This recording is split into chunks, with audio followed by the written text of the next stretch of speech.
Hello everyone, welcome to What If Broly Was in High School DXD movie. Chapter 1, Broly the Legendary Red Dragon Emperor. Dum-dum, dum-dum, the world rendered obsolete by the drumming of music in the ears of a young man. Hands behind his head, eyes closed in a tight focus so that he may immerse himself in his mind. Blonde locks, wild and disheveled, lie strewn giving the illusion that he seems to be floating in water. The illusion, however, is in that he isn't floating in water, but rather, he is floating in midair. The eyes snap open to reveal a fierce pair of teal eyes. The young man straightens and glides to the door of his bedroom and floats down. The moment his feet touch the floor, the door swings forward and barely misses him. "Oh, you're already ready." A short black-haired woman with soft onyx eyes stares up at the young man with a small smile on her face. She barely touches the young man's shoulder in terms of height and is further dwarfed by his broad shoulders. When the woman continues to stare at him silently, he slowly removes his earbuds and raises one of his eyebrows. "Sorry Broly," the woman shakes her head apologetically. "It's just that I can't get over how tall you've grown. You were so small when your father and I found you." "Everyone grows, Mom. Everyone except Dad.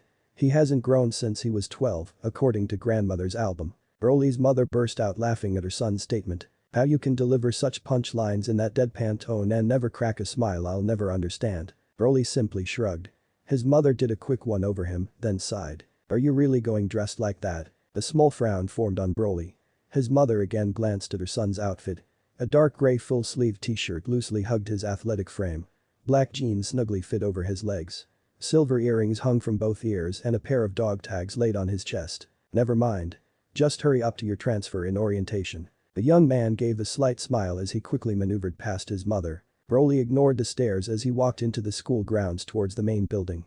He was used to it after all these years. He stood out like a sore thumb in Japan. Tall, blonde and built, he wasn't exactly your average Japanese man. If only these people knew the truth. Broly smirked at the thought. People wouldn't stare, they would run screaming if they knew the truth about him. He wasn't human. He was a Saiyan, a race of ruthless warrior aliens. Former race. He reminded himself. He's one of the few left and only one in this world for that matter. "Hey partner. What's up Drag? Take a scan around real quick." Broly paused and did just that. To his surprise he found several non-human energy signatures in the school. There were about a dozen or so. Any ideas? Devils by the smell of it. None of them seemed to register as threats though. "There's a dozen or so of them. Strange place for devils don't you think?" Says the guy who's not even from this world. Says the dragon stuck in my left arm. "Hey.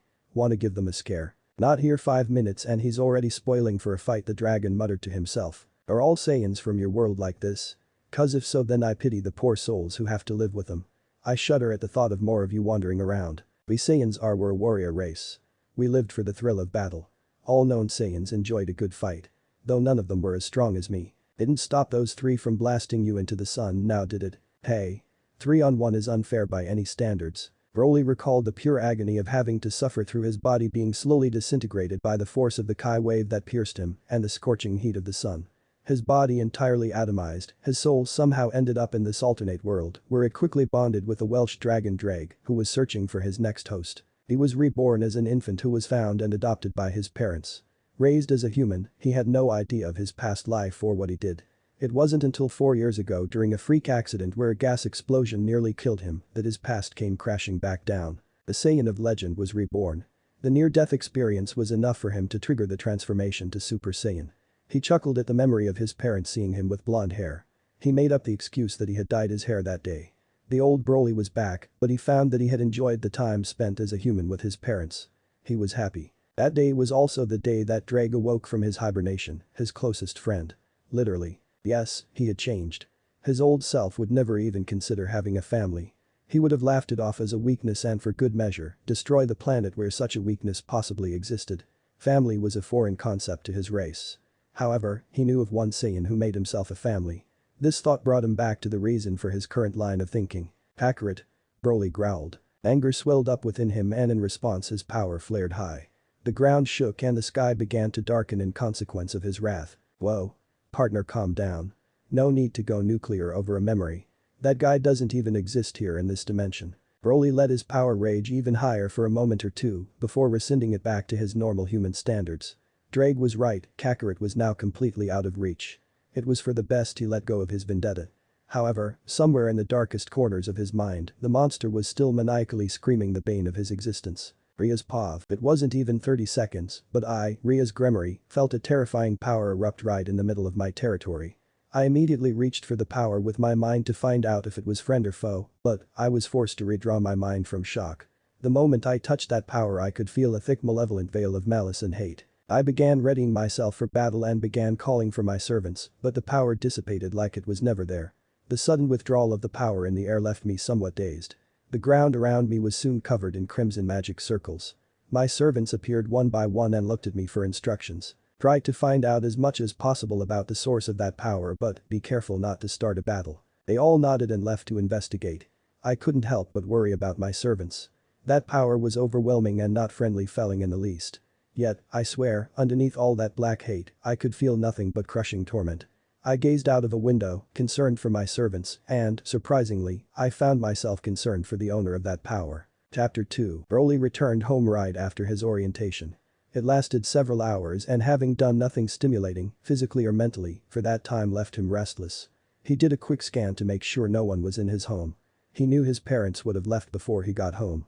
They lived apart from him, but Saiyan discipline was difficult to lose, even after being reincarnated into a new life. When they moved here because his father's company had named him director of a new branch, they bought a house that they later realized was too far from Broly's school. So his father had rented out a flat for him to stay in for ease of commuting. Broly loved the fact he could freely exercise his powers for convenience without having to worry about exposure in his own private house. He quickly made his way to his room and found a change of clothes. He exchanged his jeans for a pair of loosely fitting cargo pants and forgoes his shirt altogether. It only ends up getting ruined when he powers up to train anyway. Broly opens his bedroom window and jumps out. He then closes the window and ascends upwards. He floats far above the clouds so that he may have clear view of the sky. Broly takes a sharp intake of a breath and closes eyes and just floats there for a moment. Letting go of his power suddenly, Broly plummets groundsward, eyes still closed and face a mask of serenity. Just as he is about to hit the thick layer of cloud separating earth and sky, Broly twists his body and puts on a burst of speed. Ripping through the sea of clouds he heads off to nowhere in particular. Somewhere deep in the Arctic wastes north of Russia. It's a good thing Broly could regulate his body temperature through Kai manipulation. If not he would become a frozen icicle up this far north. Like hell I'm going through that again, muttered the Super Saiyan. Broly decided that training up here would be a good idea since no one would be here and he wouldn't have to worry about holding back. He then let his power flare and began to move at speeds far beyond that of any creature on the planet. Throwing a flurry of kicks and punches, Broly tried to reenact the Saiyan martial arts stored deep within his memory. Even if he was the greatest Saiyan ever in his previous life, he was in a new world with a new life and body. Neither life or body had experienced an iota of the training he had back then. He was vastly inferior to his old self and wasn't even capable of transforming into his legendary Super Saiyan state. Yet, before he could even think of obtaining his unique transformation he needed to fully master this one. Suddenly the snow and ice around Broly erupted sky high and began to take shape. It was a giant formed from the frozen waste around him, at least 30 meters tall. It didn't seem to have any eyes, but it had a mouth filled with jagged icicles. The giant awakened by Broly's presence looked down at the young Saiyan and let out a tremendous bellow. Unimpressed, Broly roused his dragon partner. The hell is this thing, Drag? Oh. That. It's an ice golem. The northern mythologies used to create them as machines of war. Abandoned after the end of the wars they took to traveling and inhibiting the coldest parts of the world. Massive ice magic powered by a brain the size of a snowflake. The giant, choosing then to make its move, swung its arm at Broly, but Broly with an almost lazy flick of his wrist, sent a Kai blast hurtling at the creature. The Kai blast blew away the creature's torso and head. Its arms crashed to the ground, leaving only a pair of frozen pillars that were its legs. However, the snow on the ground flew towards the remains of the colossus and slowly began reforming it. Regeneration. Yeah, they do that. But what's weird is that this thing is by itself. They normally travel in packs. As if waiting for Drake to make this comment so they could make a dramatic entrance, several giant pillars of snow shot up and formed more golems. They quickly surrounded Broly, and their compatriot, who was previously blown away by Broly, had reformed. Whoops, it's fine. This gives me the perfect opportunity to test out something I have been dying to try. Oh? What's that? You'll see, said the Saiyan as he rose into the sky beyond the reach of the golems. Broly exerted his power, and the whole world around him was dyed a deep iridescent green. The simple creatures below were now so enthralled by their sudden change of color, the intruder in their territory was all but forgotten. The green light began rescinding and was quickly devoured by Broly's hand. The golems, angered at the loss of the sudden wonder, raised their arms reaching for the lost light. You want it? It's all yours. Broly hurled his eraser cannon at the useless creatures and smiled cruelly as it detonated. The creatures, the land and even the air were all torn asunder under the eruption of power. The Super Saiyan just laughed maniacally as the green light enveloped him. It was well into the evening. My servants had just left me after reporting they could find nothing about the burst of power we had all felt earlier this morning. It seemed Sona and her servants had the same luck as us, else she would have contacted me. We were both pretty concerned about it. That power, though brief, was overwhelming, and both of us knew that if it faced against it, we stood no chance.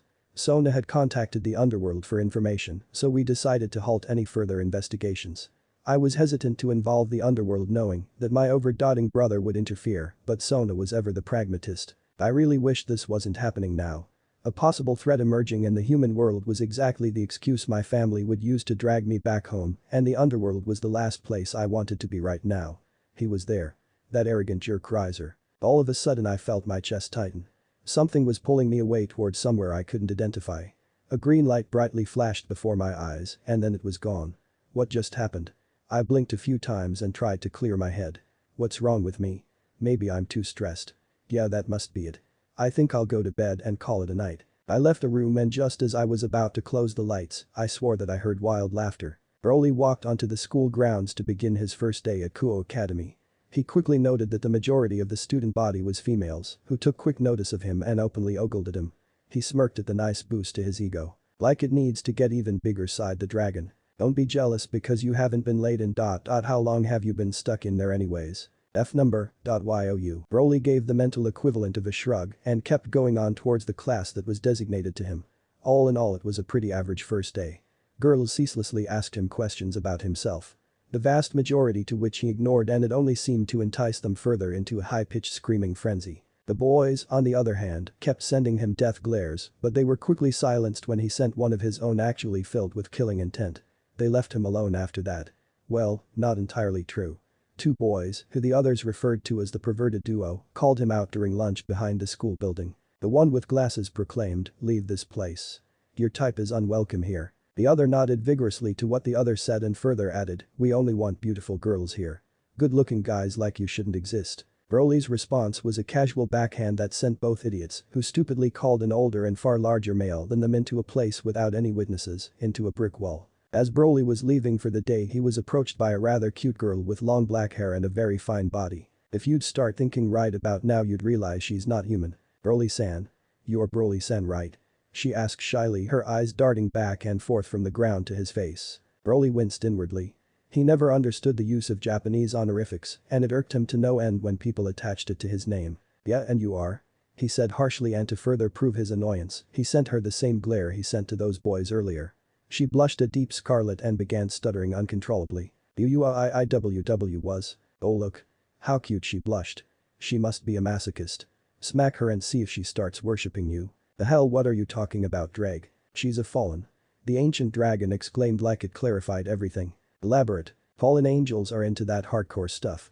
The reason so many of them fell is because they think with the lower halves." "How do you even ... Never mind, I'd rather not know." He had heard that dragons tend to form harems when in the mating season and didn't discriminate race. While he loved Drake dearly, there were some things that he'd rather not know about his best friend. Pushing thoughts of Drake aside, he focused his attention on the girl still trying to stammer her way out of her sentence and staring at his feet like they were the only thing that interested her. He put 2 fingers under her chin and forced her to look up at him. "Name and purpose," he commanded. "Umo Mono, I want to go out with you." She blurted out all at once as she looked up at the handsome Saiyan in a daze. "Sure." Falling out of her daze, the girl stumbled backwards as realization of his words sunk in. Huh? Really?" she exclaimed, stunned. "Yeah. In fact, why don't we go out on a date right now?" "Why, yes." The girl was so consumed with her triumph she was completely ignorant of the look on her newfound boyfriend's face. Had she looked closer, she would have seen the face of a predator stalking its prey. Rainier Pav. Panting heavily, I slowly and painstakingly flew toward my destination. My left arm hung limply at my side, my right shin had heavy bruise marks and was swollen, and I was bleeding heavily from several proficient lacerations. My wings were singed and it took every ounce of my strength to stay adrift in the air. In truth, my entire body was covered in heavy burn marks. I had to make it back to base to heal myself using that human girl's sacred gear. So close. I'm almost there. I wanted to scream in agony as every inch of my body felt like it was being pierced by blades covered in liquid fire. That's when I felt it. My head snapped back, eyes wide with fear. His power flared high as he came closer and closer. Damn it. He tracked me. Ugh. He must be able to sense energy signatures. I replayed the last 2 hours in my head. That human jerk. At least I thought he was human back then. He had taken me out on the worst date ever. He didn't even bother to pay attention to me, he barely held up his side of the conversations, and he openly stared at other women. At that point I completely forgot my orders and simply wanted to kill him for the sake of women all over the universe. He may be utterly hot but a complete scumbag. I had talked him into accompanying me to a part of the local park that had a magic field to keep human bystanders out. It's the place where we lured sacred gear wielders who might be a potential threat and killed them. It's a play I have acted out dozens of times. I lure typical brainless men there and transform into my true full-in form, a gorgeous young woman with all the right assets and a pair of beautiful black wings. I then ask the idiots, would you please die for me? The useless men so enthralled with me would happily agree with my request and I would kill them. This time was supposed to be no different. I made it to my transformation, but instead of being enthralled the brute sent his fist crashing into my face. I was sent straight to the ground and before I could even get up completely and retaliate, his boot unceremoniously made contact with my face at terminal velocity. Again, I was sent flying, this time into a group of trees. I managed to fully get up a time only to find a green sphere of energy rushing toward me. At the last moment I dodged but I was caught in the resulting explosion and that's how I obtained such heavy injuries. The blonde barbarian ascended to the sky and charged another blast to finish me off, but before he could throw it, I summoned a magic circle to teleport me out of there. The barrier surrounding the local fallen base protected it from outside teleportation and attacks. It's why I'm being forced to fly there in my condition, but that monster was almost on me. I quickly hid myself in the forest and lowered my energy to lowest possible threshold. Broly would just think I'm an animal. I peeked out from between branches and saw him fly overhead. I held my breath until he passed. He hovered in the general area for a few moments before flying off to search another part of the forest. I stayed hidden for several minutes, but the agony of my wounds made it feel like an eternity. I felt his energy wander off and then it felt like he was flying higher. Maybe he gave up. At that thought Broly's power spiked up and suddenly the entire world seemed an iridescent green. The air itself was humming with power. My eyes went wide at realizing his intention. No. He can't possibly. The green world retracted up towards the sky, repainting the world its original color. I hear a strange noise like something being charged and every instinct I have is screaming at me to fly sky high. I do just that and as I fly up I notice a green light hurtling toward the forest below. There's a flash of green that overtakes my sight and the roar of power ripping apart the world deafens my ears. My senses return to me and I fervently wish they had not. Despair overtakes me as I look at the destruction wrought. The forest was gone. In its place was smoldering black crater.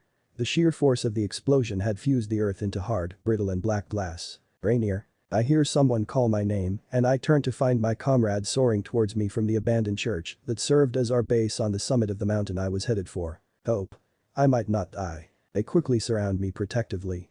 One of them approaches and examines my wounds and he exclaims, Rainier, what happened? I sobbed. The handseek, he's not human. I don't what but not human. The handseek nods slowly and motions towards the others who fly towards that monster. The handseek also flies off but not before saying, don't worry we'll kill it. My fellow fallen surround the silent monster called Broly. I can only watch on as I dearly hope that their combined might will overcome him. However, somewhere in the back of my mind despair claws and gnaws its way into my being. The handseek is the first to make a move. Sending out a battle cry I see him make a spear of light and attack Broly. Yet, instead of goring him, the spear simply shatters upon contact. Before the handseek can retreat Broly grabs his head with both hands and we all watch in horror and I flinch when I hear the unmistakable sound of a neck being snapped. Broly lets go of the handseek and the monster smirks as he watches the fallen's corpse hurtle to the ground. I also watch the handseek's body crash down into the crater below. When I look back up I realize with terror he's looking straight at me with that insane smirk. My brethren no longer stunned also charge up their power and form spears of light and throw them at him. Broly holds his arms out at his side and spreads his hands. He's then surrounded with a dark green sphere of energy. The spears simply break on the sphere just as easily as the handseek's had. Yet, this doesn't deter them. They keep hurtling spear after spear at him. It's futile. He's toying with them. Letting them exhaust themselves. I then notice ripples pooling across his energy sphere, as do the others, and this causes them to halt their assault. From the epicenter of each ripple an energy blast launches out and heads for each of the attacking fallen. I can only watch helplessly as the energy blast hits each one and completely incinerates them. Slowly looking right, then left, Broly brings his gaze towards me and smiles. I scream and turn to flee only to find him right there behind me. I can't breathe, I can't move, I can only stare in horror at the overwhelming power that is my death. Broly puts his left hand out and I look at it with shock as it glows a deep crimson color. His entire left arm is covered in the red light and when it dies down in its place a red gauntlet reminiscent of reptilian scales. That must be his sacred gear. Longinus. Boosted gear. The monster announces. I stare back at his face in sheer dread at his proclamation. And no way. Not him. He's the Sekiryuutei, but he just brought it out which means he did all that without using it. He then grabs my head with the clawed gauntlet and I scream in pain at the pressure exerted onto my skull. Tears roll down my face and I can only hang limply as I feel the bones in my skull crack. The pressure increases and I can only scream louder and louder. Suddenly the pain fades away and my eyes close. Just. Like that. Ria's paw. I feel it. That power again. It wasn't too far from here. I know I shouldn't but I summon a magic circle and teleport myself towards it. I can't help but be drawn towards it. I arrive at a scene of utter devastation. The land is torn asunder by a monstrous crater. The trees lie hewn and barren across the valley.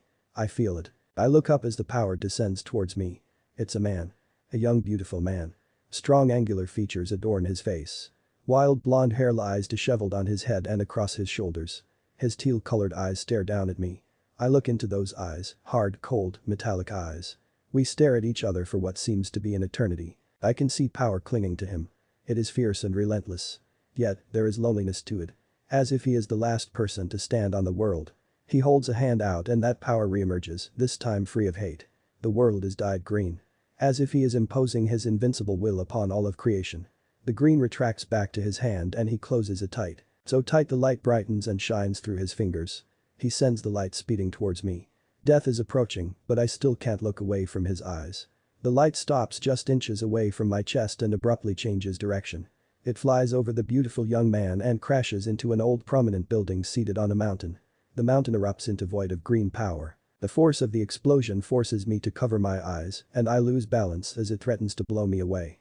However, I'm not blown away. Instead a strong arm wraps around me pulling to the powerful frame it is connected to. I can feel heat rush to my face, but I don't fight him. Rather, I melt into his embrace. The light dies down and he pulls away, still facing me. Behind him is a cloud of billowing debris and dust. Again we lock gazes and I'm held captive by his.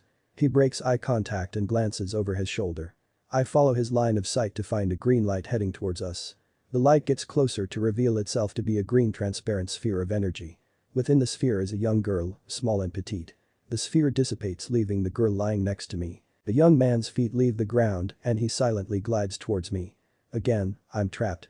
He leans down and slowly brushes my lips with a kiss. He pulls back and there's a small smile. Then he's gone. Chapter 3. Asia's dream. Shackled to a crucifix, starved for days, consistently jeered at and physically abused, the young girl knew that she only had a matter of hours left to live. Ever since that fateful day she had healed a stranger she had found battered and bruised, her life had been one of enduring.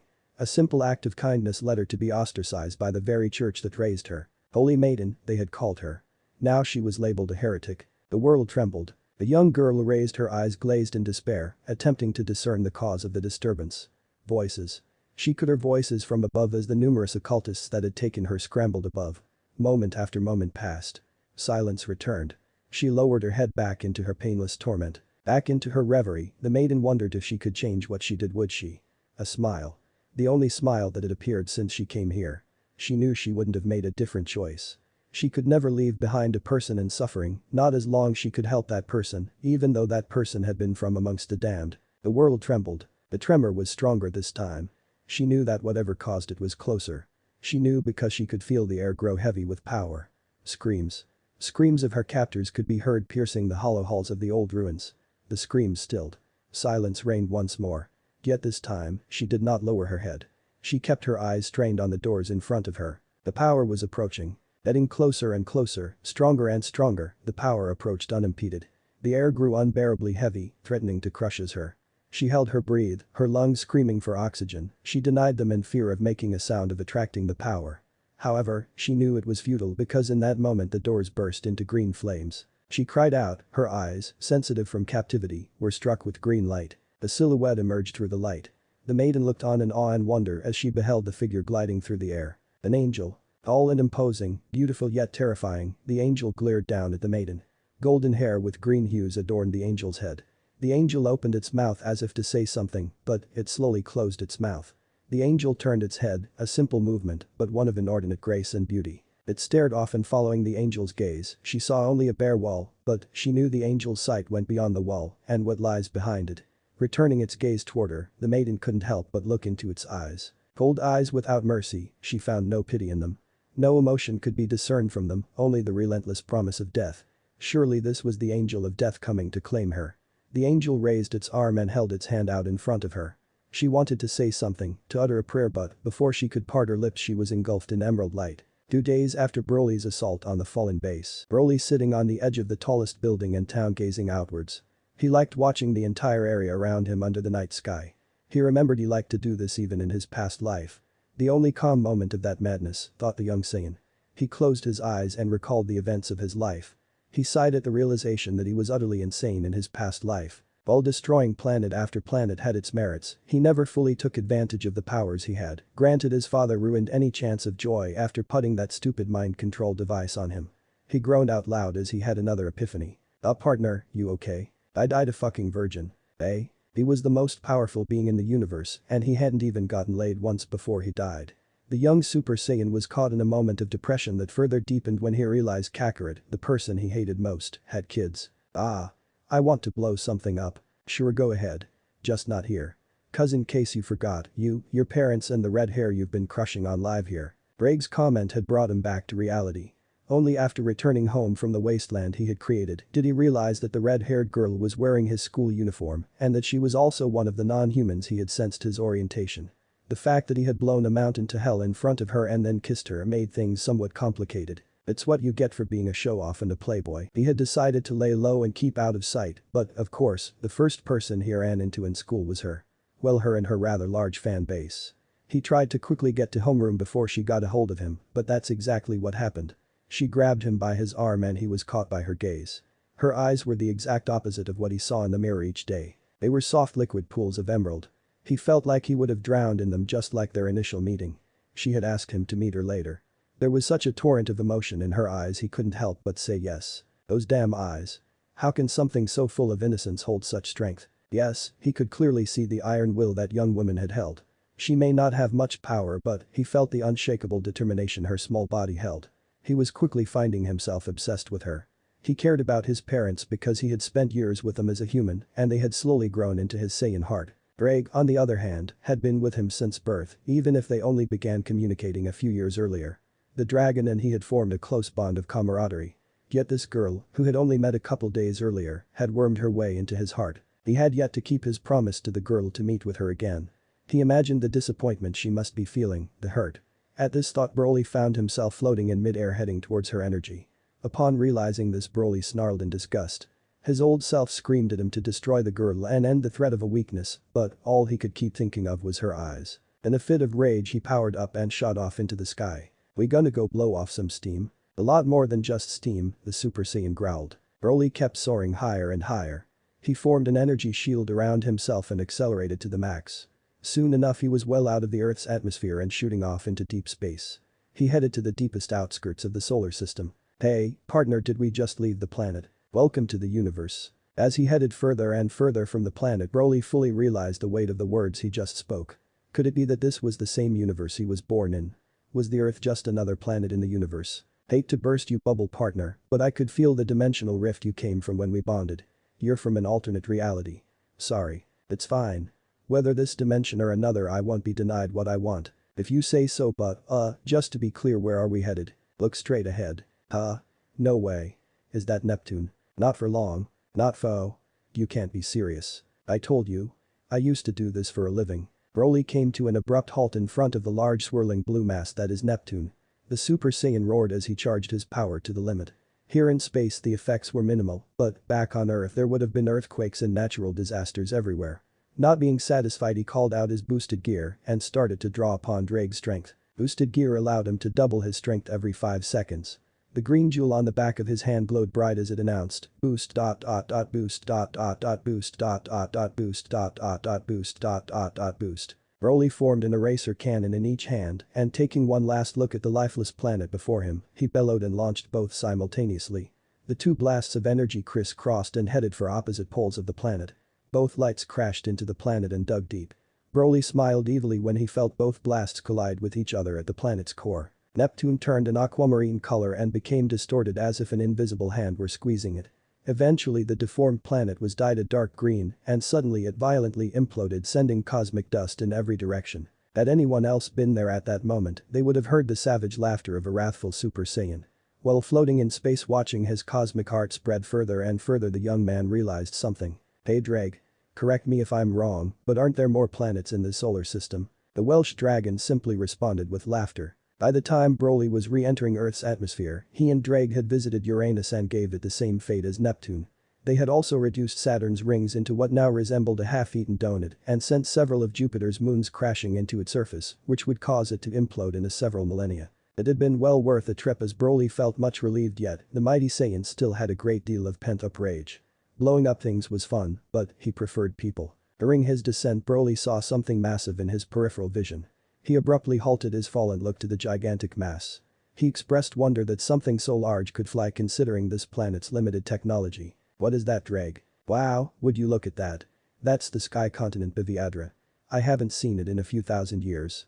Last time I was there was when me and the white one turned the place into massive ball of fire in the sky. Yeah, let's stay away. They probably won't be happy to see me." "What kind of people live there?" "Bunch of bird people. More bird than people really when you look at their intellect capacity." "So what? It's just a giant floating pigeon coop. Basically. Though the idiots pride themselves as a warrior race. In reality they just fly around throwing sticks." "Warriors, huh? Me and my big mouth. Oh, well. Let's get this over with. Not the first time I've committed genocide." Broly rocketed towards the floating continent with every intention of working out the last bits of his rage. "There's a barrier on the landmass. You'll have to get rid of it first." In response, Broly smirked and charged up 2 eraser cannons and hurled them both. The first hit the barrier and exploded. When the second made impact, Broly smiled even wider as the barrier crumpled and the energy blast disintegrated a section of the continent.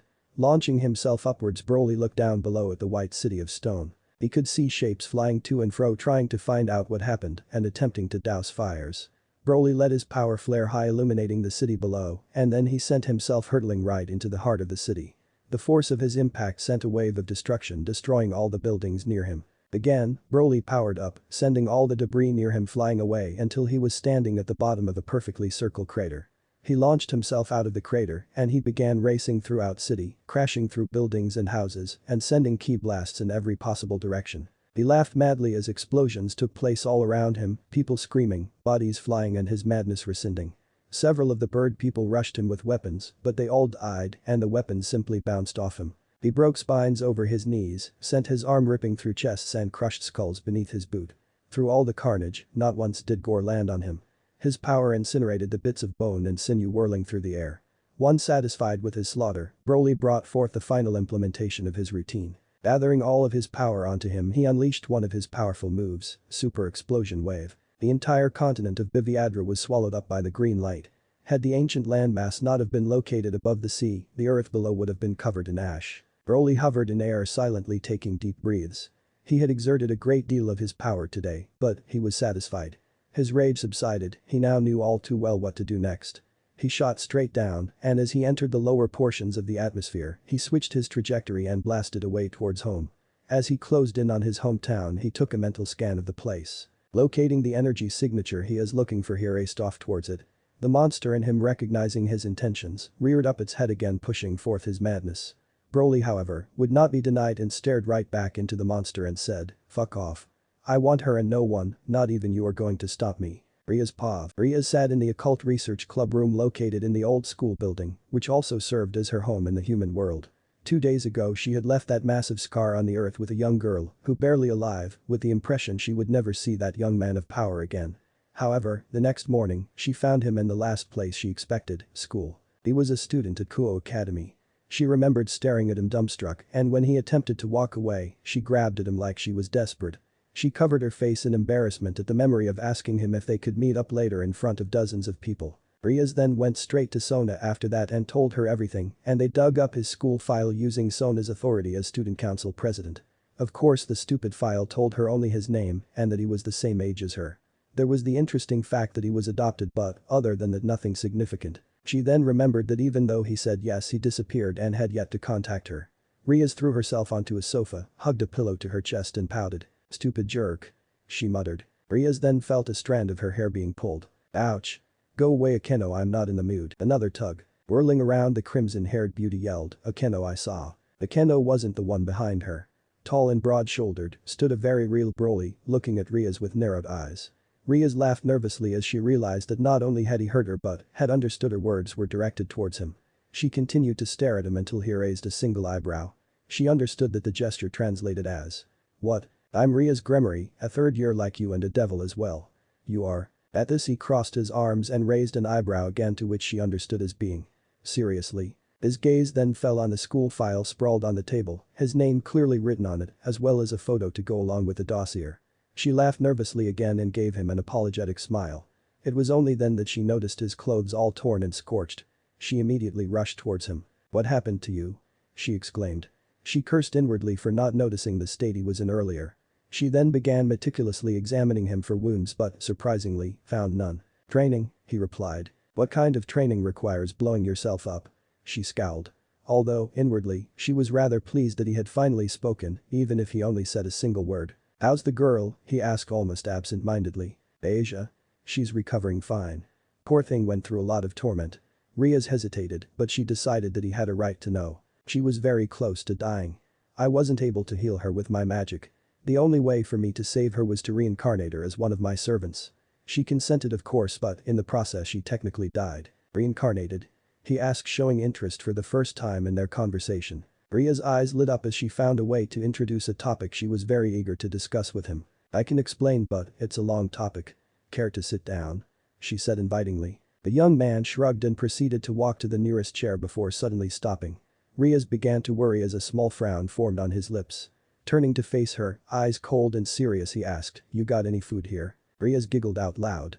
"Sure, follow me." The way to man's heart is through his stomach. Little did the poor young woman realize that her food supply would only be a futile sacrifice to the bottomless pit that is a Saiyan's stomach. Chapter 4. Broly stood still as Rias introduced him to what she called her peerage, known to the rest of the school as the Occult Research Club. "Everyone, this is Broly.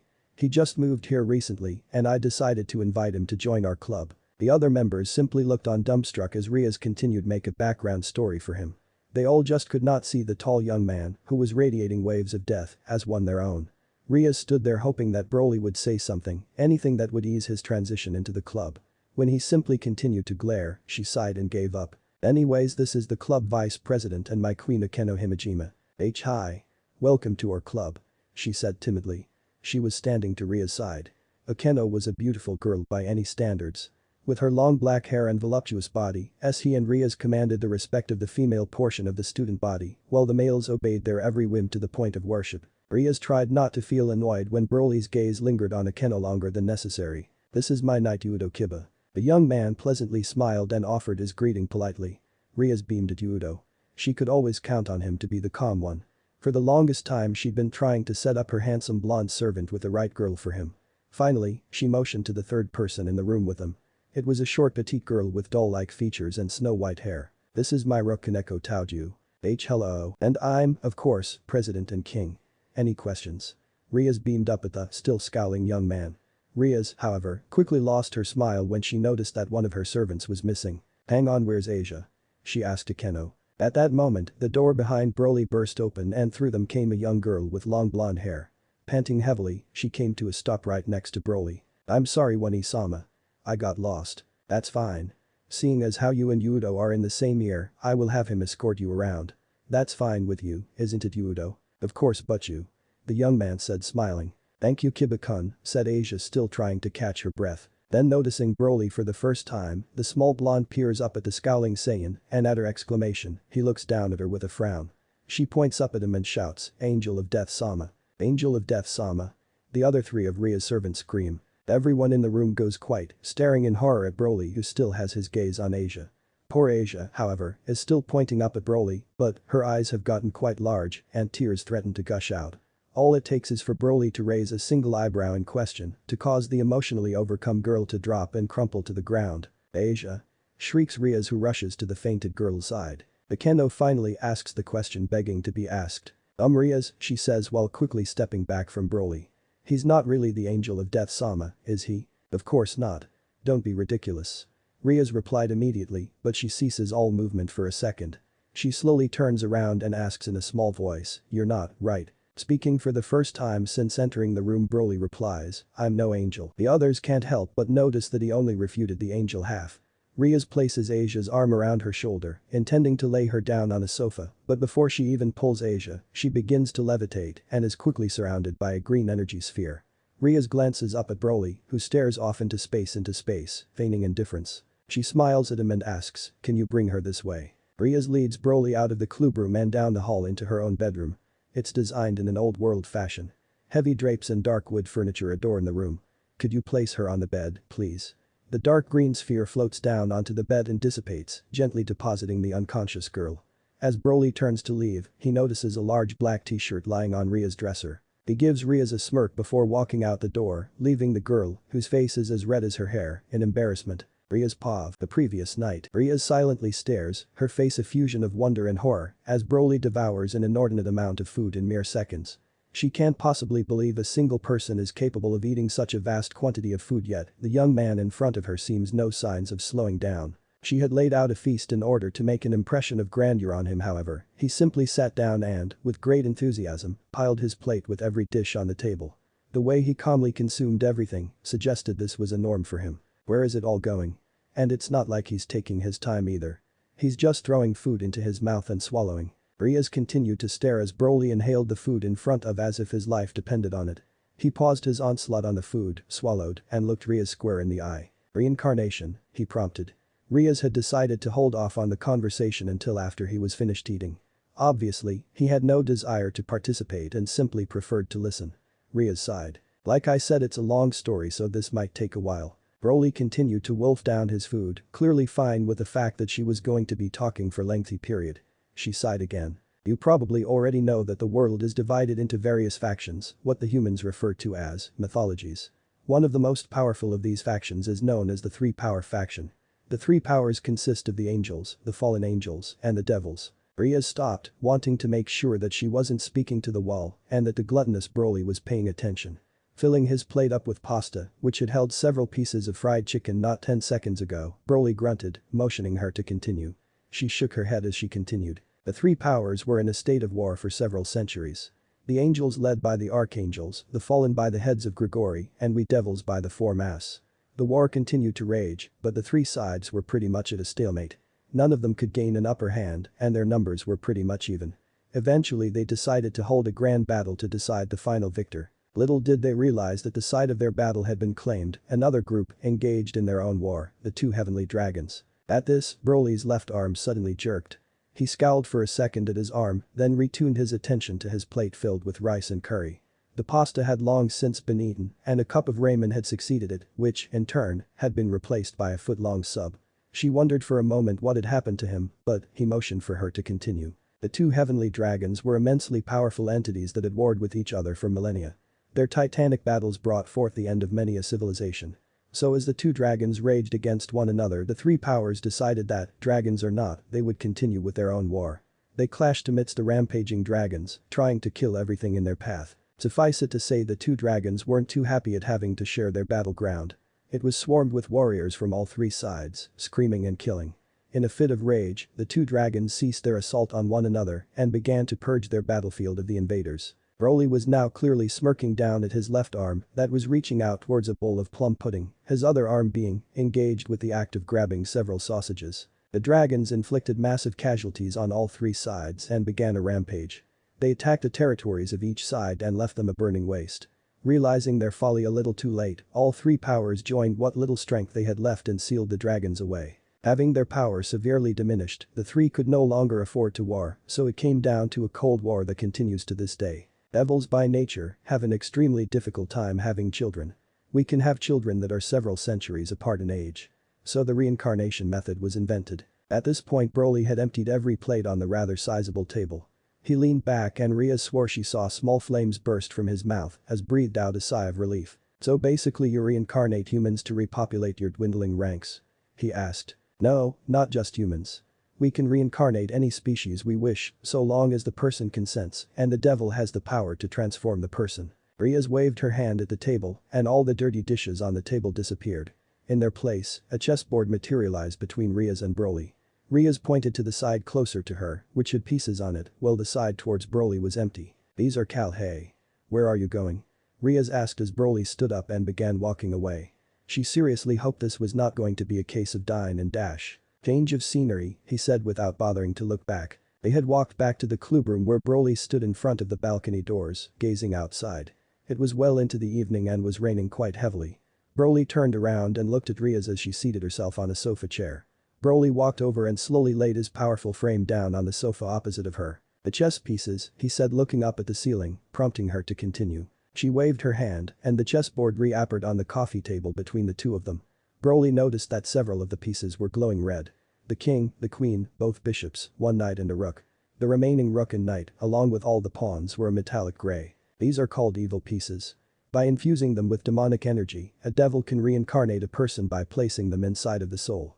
Afterwards the person is bound to the king as a servant. 16 pieces. You intend to reincarnate that many people? Not necessarily, said the young woman said, shaking her head. Each piece has a numerical value. A queen is 9. Rook is 5, knights and bishops are 3, and pawns are 1. The king's value ranges from 1 to 12 based on its strength.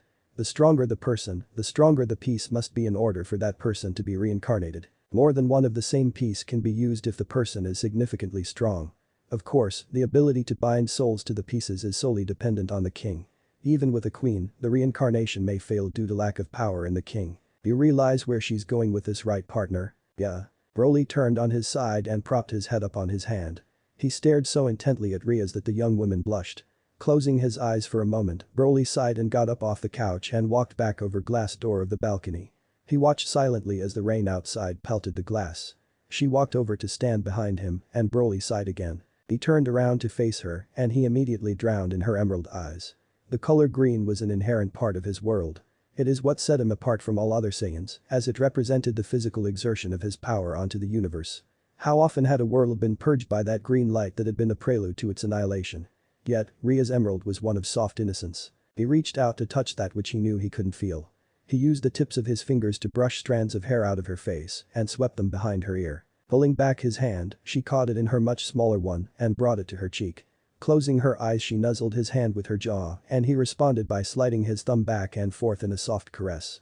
He silently withdrew his hand and looked down at the young woman, his eyes a mixture of teal lava and ice. No, he whispered. She looked up him confused and a little fearful at the thought of rejection. He continued to gaze into those emerald pools of eternity. I am lost. I will not allow you to reincarnate me. Hurt. Rejection. A sense of sudden loss.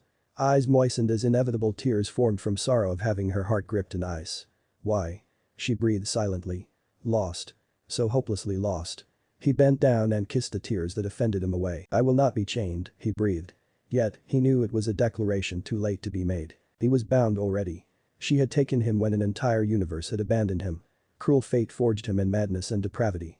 The world shaped him as warrior and monster. He twisted himself to destroyer and executioner. Yet, she had seen none of it. When he looked in her eyes, what was reflected was not in his understanding, but it soothed and gave some semblance of peace. Even if I said yes, by your own logic, you are not capable of reincarnating me. You lack the strength. He then let go of her. Her warmth leaving him allowed ice to pool back inside. Teal eyes, once more fierce and cold, left her face as he turned. Opening the glass doors, his feet left the ground and he glided into the hard cold rain. Ascending skywards, he heard a soft whisper in the relentless downpour. Don't go. He turned to see crimson hair drenched in water, giving the illusion of a cascade of blood pooling over her. Somewhere in the cold depths of the Saiyan, a dry shriveled up heart began to beat. Slowly lowering himself to the railing of the balcony, hesitantly he held out a hand in silent invitation. She took it and Broly wrapped an arm around her and took off towards his home. In the slow ascent, Broly took off towards the clouds and continued ride all the way through them. Once they were beyond the swirling grey mass, he exposed them to the cold air of the world tainted with moonlight. They both shivered visibly as the frigid air encased them. He could have warmed them up, either using his Kai or dragon-natured powers, but he selfishly kept them exposed to the chill, knowing that she would tighten her embrace on him for his deceitful warmth. He flew over the clouds until he was directly above his home, at which point he fell right back into the wet torrent. Setting them down on his own balcony, he looked at her as she still had her arms tightly woven around him and face deeply buried into his soaking shirt. Taking his hand and bringing it to her neck, he began a slow massage. Breaking her face away from his chest, she looked up and, before he could stop her, locked her lips to his. Instincts raged, brutal, and very Saiyan, he immediately deepened the kiss. In response, her arms went from his weight to the back of his head, pulling him deeper into her. His hand slid down her face and spanned her hips. She broke their fierce struggle and gasped in pain when he slammed her against the glass sliding door leading into his home. Taking advantage of her stunned state, he lifted her to his eye level and attacked her throat. Gasping at his kisses and the nipping of his teeth on her skin, she wrapped her legs around his waist and tangled her hand in his dripping hair. Trailing his mouth lower and lower, he arrived to her collar where he tore at the obstructive fabric with teeth, tearing it away. As he lowered his head to the initial swell of her breasts, her hands dug further into his hair and she lowered her head to take in the scent of him. The ever-increasing assault of raindrops on his back brought Broly out of his haze and he ceased his surge of kisses. Resting his forehead on the hollow of her throat, he slowly breathed in and out. Then, trailing his nose up her neck, onto her jaw and to her ear he whispered, "We're going to get sick." Bringing her head down, she nodded into his shoulder. Still holding her at the waist and her legs still around his waist, he opened the door and entered his place. Grabbing a fresh towel he kept at the door so that he could wipe himself of sweat after training, he lowered her and began drying her off. Realizing that it would do little as her clothing was drenched, he said, "You can grab some of my clothes from my room." He pointed to the door that led to his private quarters. "What about you? You're still soaking wet." He simply smirked as he powered up slightly and his aura flared, drying him off instantly. She stalked off toward his room muttering, "Show off," but he noticed that she had a small smile on her lips. "Well, you brought her home with you, now what?" "Nothing. It's too much to give into temptation now." Broly stared at the TV in the living room and caught note of his reflection. The hulking behemoth was staring back at him with his maniacal smile and his eyes void of pupils. "So what now?" He turned to Sekiryuutei and quickly noted that she wasn't wearing anything except one of his black t-shirts. "What was that you said about temptation?" Broly cursed inwardly as he took Rias by the arm and led her back into his bedroom. "Now we go to bed." Ria's eyes went wide and her face turned so red that Broly practically anticipated steam coming out of her ears. Broly chuckled as he watched her reaction. "No need to worry. I plan on sending you back just the way you are." He put his hand on the small of her back and pushed her silently to his bed. After seating her, he went to his drawer and rummaged for something to sleep in. His clothes were still a mess from his trip into space, as well as his rampage on the Sky Continent. Heading to the bathroom to change, he saw Rias make herself comfortable and place the covers over herself. Once in the bathroom, Broly stripped and looked at himself in the mirror.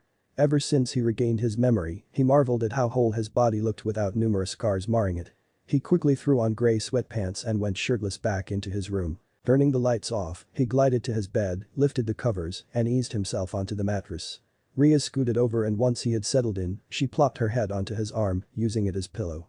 Broly draped his arm over Rias and bent his head down to press his lips to the top of her head. She rubbed her head against him in reminiscence of a cat and smiled herself into sleep. Rias paused. 1 week after Broly joined the Occult Research Club, Rias sat in the clubroom staring out of the window and admiring the hues of the sky as the sun dipped under the horizon. The last week had been one of the most relaxing weeks of her life. It had also been a week for surprising events. The most extreme of them was the revelation, through a series of absurdly outlandish events, was the revelation that Broly was the Sekiryuutei. It was the bizarre moment of her life when Broly had introduced her to the Welsh dragon. She was baffled at the discovery that the ancient enemy of her people was an amiable and laid-back dragon. "No wonder my boyfriend is so secretive. If word got out, every major faction would put a price on his head and hunt him down. Is he my boyfriend? It's not like he asked me out, lovers maybe." Ria's relationship had changed drastically after that night. She now slept over nightly at his place, though she had not managed to make it any further than the first night, but he began conversing with her, rather than just giving simple sentences and using body language. Of course, he made it clear that there would be no public display of affection. In fact, it seemed almost like nothing had changed for him. She had practically begged him to join the Occult Research Club. He had only yielded after she had pointed out that school rules required to join a club and that he would be forced to masquerade as a human in front of the humans of another club. On that front, however, there had been significant improvement. Was he openly conversing with her peerage and cracking jokes? No. However, he was showing up daily and was interacting with the others. He seemed to have formed a bond with Yudo and, miraculously, even took Yudo training with him. Kaneko seemed to have come to a mutual understanding with him, as they seemed to have bonded over their shared liking of sweets. Asia, on the other hand, treated him with reverence that bordered on worship. And then there's Akeno. Ria's side as the only annoyance within this week crept into her thoughts. Akeno and Rias have been best friends for years and often talk to each other about their most interpersonal feelings. Yet, never had Rias imagined that they would be competing for the affections of the same man. After she had gotten over the initial scare of Angel of Death Sama, Akeno took an immediate liking to the gorgeous Sekiryuutei. Not that she could blame her. Practically every woman drooled at the sight of him, but Akeno had gone on an aggressive campaign of seduction since her discovering her newfound affections. She flirted with him at every chance she got and once, to Ria's great horror, found him flirting back. Well, it's not you claimed him or anything, plus, what can you expect from a man so stereotypically male? By now, the sun had set and the night had silently pushed day onto the other side of the world. Yudo and Broly were still out training and would not be back for another 2 hours as they had only left about an hour earlier. Asia and Kaneko would be together probably making sweets.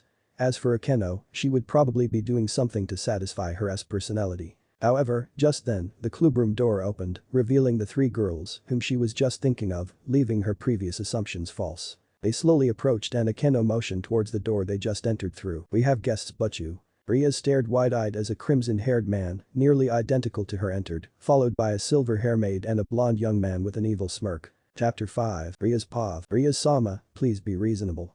At least return with us so that we may discuss this properly with your parents and Riser-sama's parents, asks Grafia. There is nothing to be discussed, Grafia. I refuse to marry this man and I will return to the underworld when I see fit, said the young woman stubbornly. Oh come on, Rias.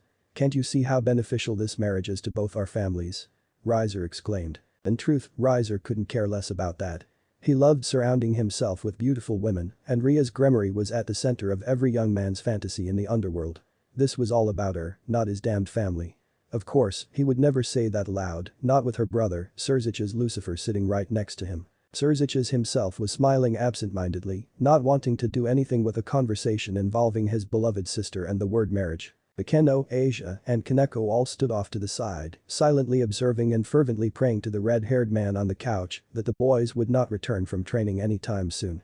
Will Kiba would handle the situation with tact, their newly joined member would walk in with a scowl. The scowl would only deepen on seeing the uninvited guests, and Riser would demand to know the identity of the attractive young man.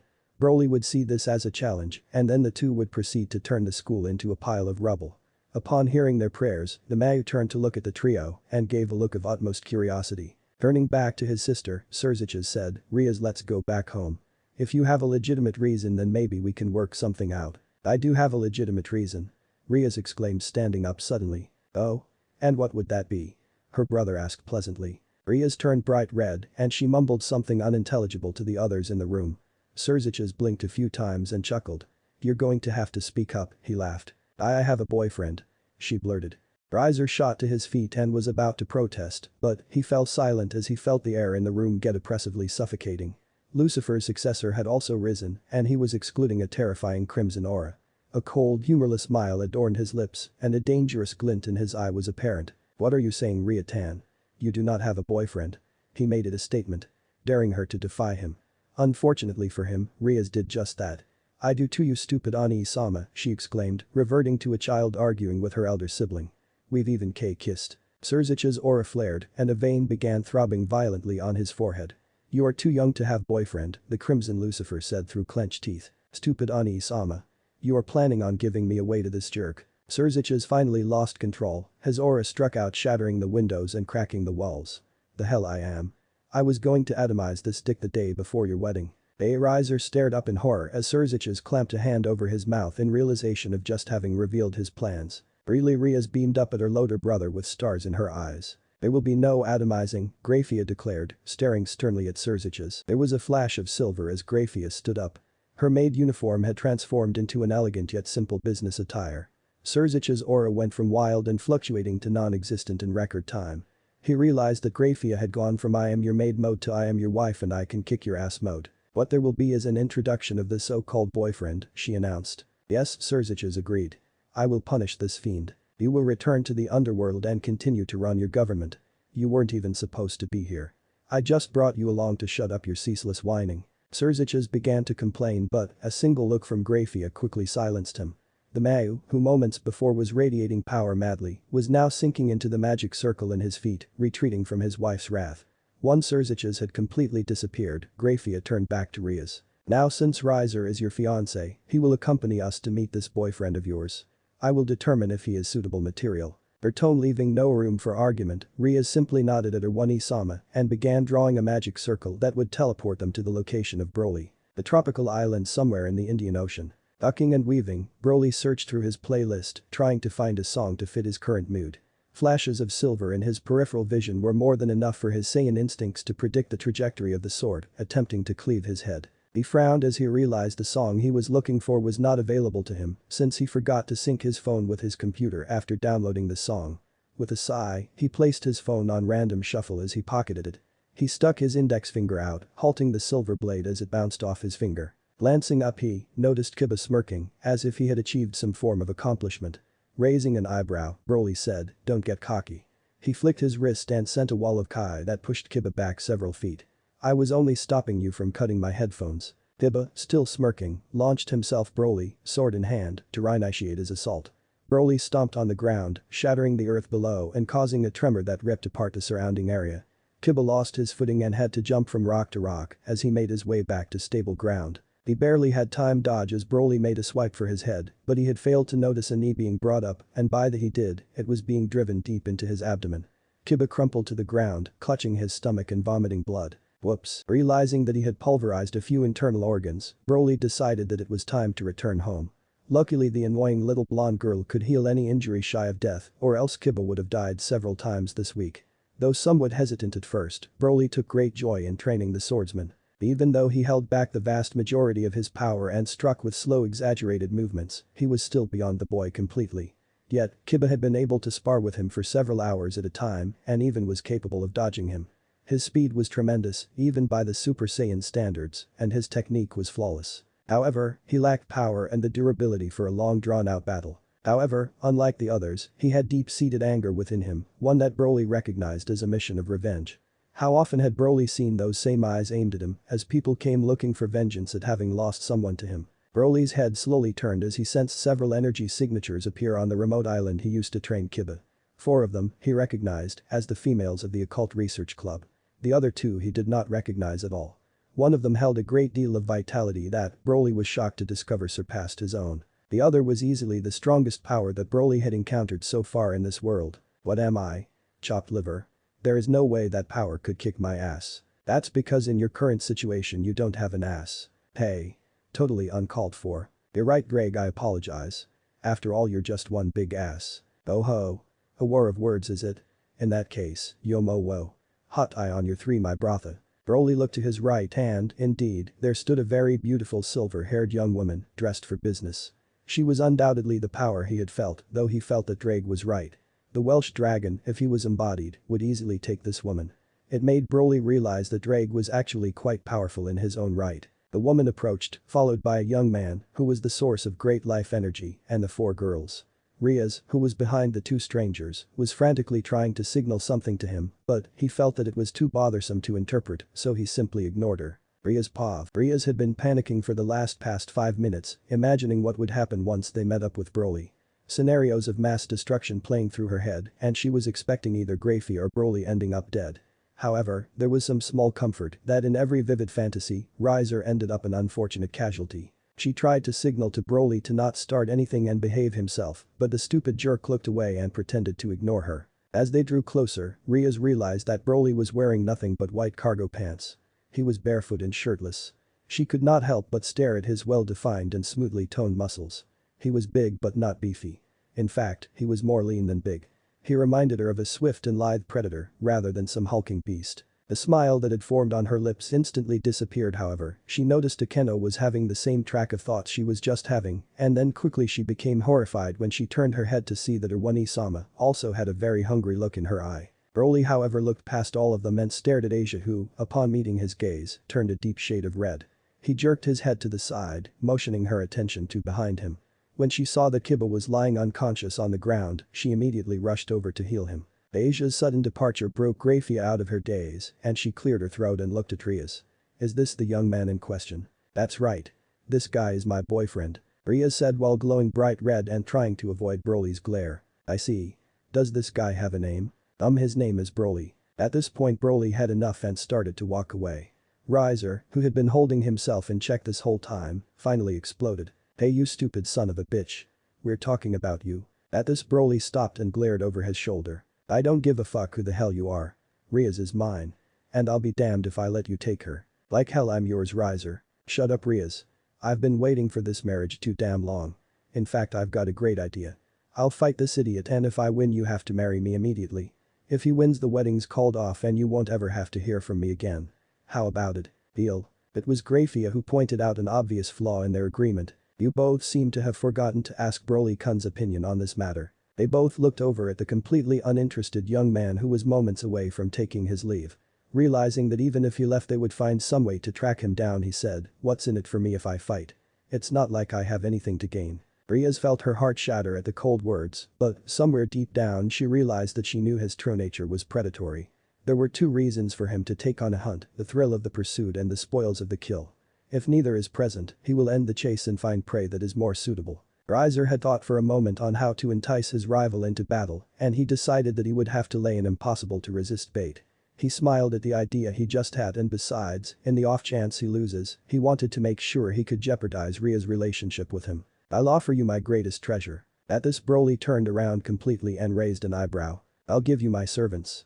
15 beautiful girls that will belong to you. You can do whatever you want with them, whenever." Broly simply smirked. 2 days later, the underworld. Dum. Arms folded behind his head, eyes sealed in relaxation and feet parallel to the rest of his body. Broly floated in air as he drowned himself in music. It was his habit when he felt like ignoring the world. He loved the void of emptiness that flooded his mind. Breathing deep, he heard a knock on the door and someone silently entered. It was the Silvered Woman. She explained that she would be refereeing the match and that each participant could choose to appear anywhere on the field that would serve as the battleground. Conjuring a holographic image, she asked him to choose the place he wished to start off the match from. Still floating, he closely examined the map and located which place would have the desired effect he wanted. Years of slaughter and massacres had taught him that true battle was conducted within the minds and that the fight itself was just a projection of the mental state. Break or be broken was the creed of war. After Silverhair left, he returned to initial position and cranked the music up to the max. "Out of curiosity, why did you agree to this? You could have just annihilated that walking piece of fried chicken from the get-go." "Walking piece of fried chicken? Weren't paying attention to this morning, were you?" Broly's flashback to this morning where he had met Ria's and Riser's families. There had been a contract signing this morning to make the battle between him and the idiot a finality. Apparently if anyone broke the contract after signing, the guilty party would have their soul, magically, incinerated. As such, there were some last-minute adjustments made to the contract and a lot of "are you sure" being thrown around. The place and type of battle had been decided and both families had made it clear that there would be no to the death battles, even with both participants voiced their complaints. "No, I failed to see how fried chicken fits into this morning. The boy is from the Phoenix family. They have the powers of the legendary Phoenix." "You mean the whole fire and reborn from ashes thing?" "Pretty much. Except it isn't so much as being reborn as it being high-speed regeneration. Blow off his head and it'll grow back in a few seconds. So I can't kill him, huh?" "Not unless you reduce him to atoms, and besides, the contract forbids killing." "And I hurt him?" "Yup. Room enough for me to work then. I guess, but back to my main question. Why didn't you blast him when you had the chance? Moment of weakness, or did you want to prove yourself to the girl you love?" "The FFT. As if either of those is possible. And I don't love her. I realized something after that first night. It isn't love. I'm an 18-year-old walking mess of raging hormones. I'm going to go on a rampage, Drag. A very different rampage from my old self, but a rampage nonetheless. I'm going to enjoy my life as much as possible. And I think it's time we announced ourselves to the rest of the world. Well, it's about damn time. People should fear us. Instead we're involved with a love triangle that doesn't seem to have any love in it." Broly saw a message blare across the screen he was floating in front of and he glided down to the ground. Both Super Saiyan and Heavenly Dragon walked out of the room, planning to create a world of flames. The entire stadium, which seated tens of thousands, was filled with devils from all around the underworld. They had all gathered to watch the battle for the hand of riasgremory. The younger sister of Surzich's Lucifer and the heir of the Gremory clan was adored as an idol and celebrity. The fact that she had 2 young men fighting over alone was a testament to her immense popularity. Everyone knew of Riser Phoenix, the second son of the House of Phoenix, and his engagement to riasgremory. However, a few days ago, rumors began flooding amongst the devils that riasgremory had gotten herself a lover. This lover of hers was the main topic of gossip and the rumors about him ran crazy. Some said he was a lord from amongst the 72 pillars. Others said he was not even a devil. A few went as far as to say he was some forgotten divinity of a long-lost civilization. They all went silent as the center of the stadium burst into light, setting the artificial space that would serve as the battleground. The stage was set, a beautiful scenery of nature would be the site of carnage and war.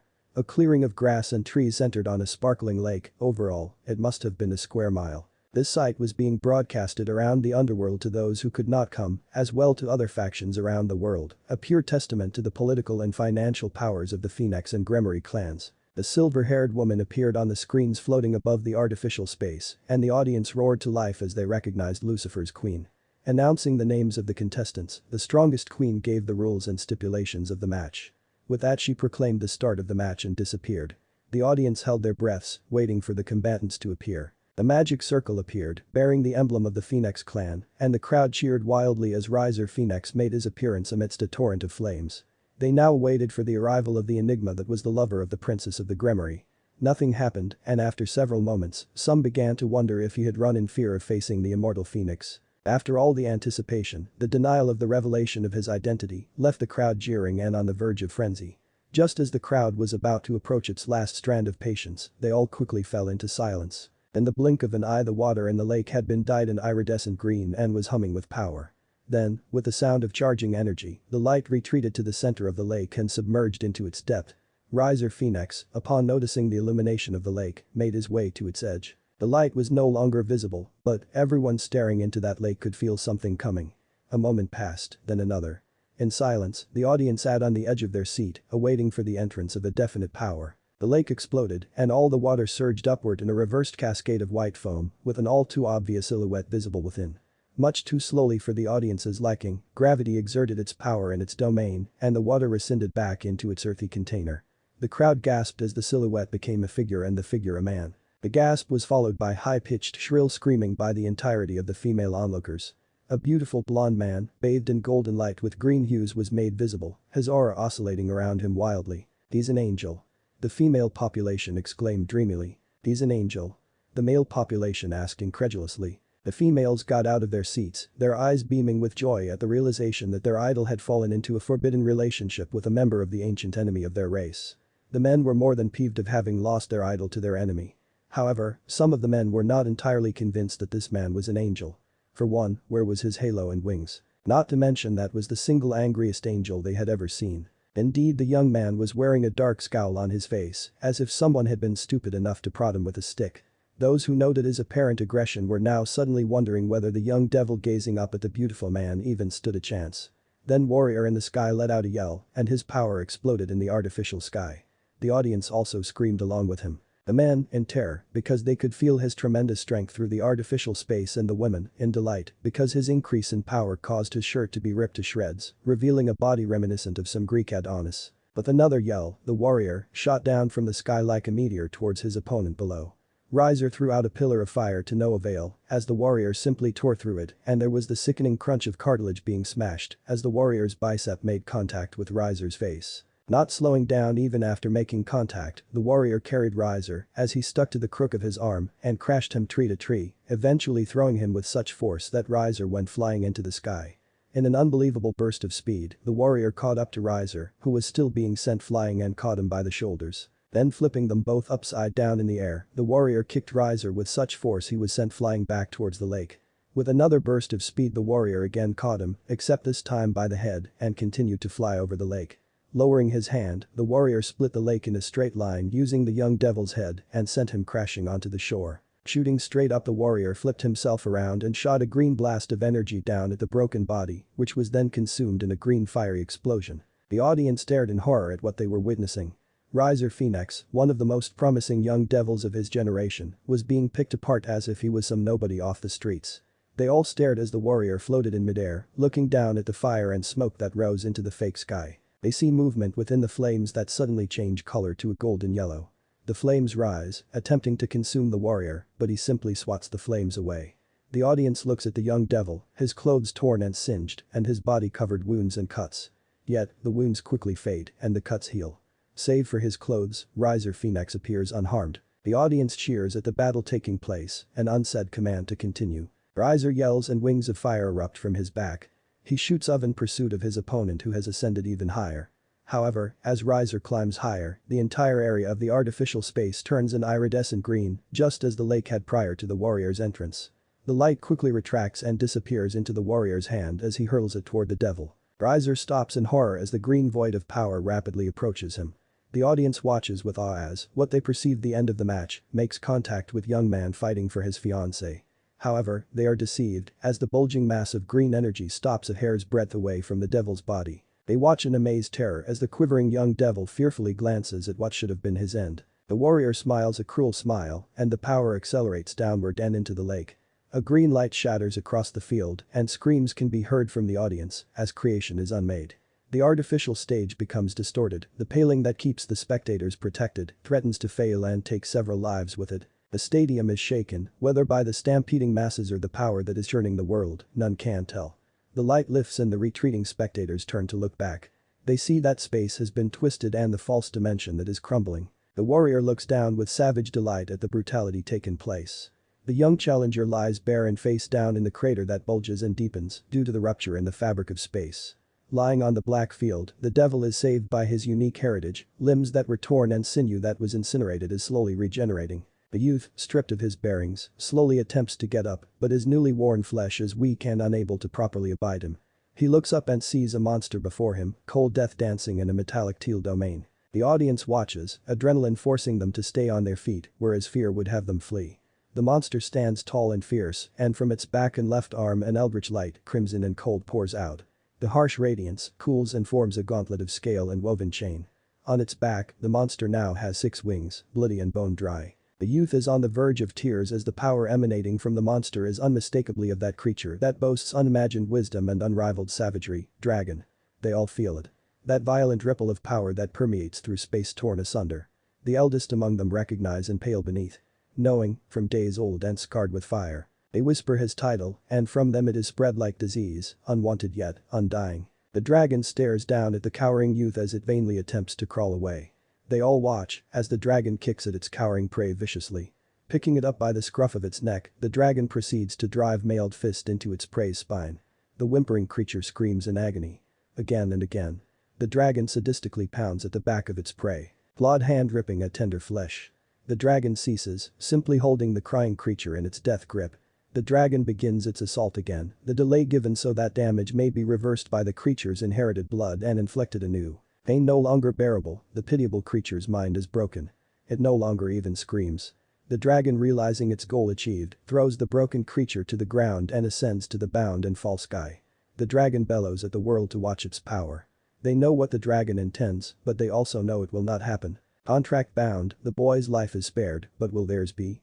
It raises its palm above, and lightning is called forth. Crimson and wild it dances and gathers at the center of scale-covered palm. Power is formed, pure and dragon. It expands and grows until it dwarfs the dragon. Lightning still arsing over the sphere of power, it is thrown at the ground which has already been destroyed once, now, the colossal power and twisting and pressing all of it into oblivion. 4 figures jump forth, recognized to the devils as their lords. Raising their hands they contain the power and push it deeper into the false world. As the power erupts, the contract signed evacuates both combatants from the failing and doomed dimension. It collapses on itself, leaving a black and empty void for the world to gaze into and ponder. Cruel and unusually powerful, Sekiryuutei has re-emerged. The question they ask themselves, what of the White One? Chapter 6. Music blared out of a pair of headphones wrapped around Broly's neck. He was walking back to his building after just buying the headphones from the mall. He had been waiting for this pair to come into the market for quite some time, and upon purchasing them, he immediately put them to use. The quality of the sound produced by them was far superior to any other product on the market. Rocking his head to the music, he turned the corner to the street his building was located. Suddenly a man jumped out from behind a telephone pole. Muhahaha. I have been wired. The man never got to finish his sentence because Broly had sent a Kai blast at him, instantly disintegrating him. Not even bothering to look back, Broly simply continued walking and entered his building. Still rocking his head at the music, he entered the elevator and punched in his floor. These attempts on your life are really sad. You'd think that if people were serious about killing you they'd send someone who'd last longer than 3 seconds. Broly simply shrugged and pulled out his phone as he felt it vibrate. He unlocked it and read the text message displayed on the screen. Your father and I are going to Okinawa for his company's annual picnic for the next few days. Try not to get into too much trouble and it'd be real sweet of you to grab our mail so the mailbox doesn't pile up. Love, Mom. What? They ditched us again this year. Broly had gone with his parents on that trip every year up until he was 13 when, upon returning to their hotel room, found his parents being very intimate. A shudder going down his spine, Broly suppressed the memory quickly. The Welsh dragon would be thankful for not having that one experience shared with him. Exiting the elevator, Broly was scrolling through a newly downloaded album when a door down the hall opened up and an elderly woman walked out. "Excuse me, young M." In a flash of green light, the old woman let out a deep inhuman scream and exploded into a pile of ashes. "How'd you know so quick that old lady was an assassin?" I just attacked on instinct." And if the old lady had happened to be just that, oh well. The Super Saiyan shrugged. Walking up to his door, Broly unlocked it and swung the door open and simply stood at the threshold, staring at what was supposed to be his room. Instead, he was gazing into the interior of the foyer of a mansion. Two massive staircases spiraled to a landing above which had another staircase leading straight up. Above that staircase, on the wall, was a colossal painting of a crimson western dragon, bathing the world in its crimson light. I never get tired of seeing me. With a sigh, Broly entered his new mansion, floated up to the landing, and glided up the second flight of stairs. Upon reaching the third story, he immediately scanned for Rias, who he knew would be somewhere on the newest addition to the building. He sighed again at the memory of the day after he defeated Riser. Rias had decided to move in with him, which he wasn't so opposed to at the time. What he did oppose to was when she asked if she could redecorate his flat. He adamantly refused, but when she turned those damn emerald green eyes on him repeatedly, he caved. However, she didn't redecorate. Hell, she didn't even remodel.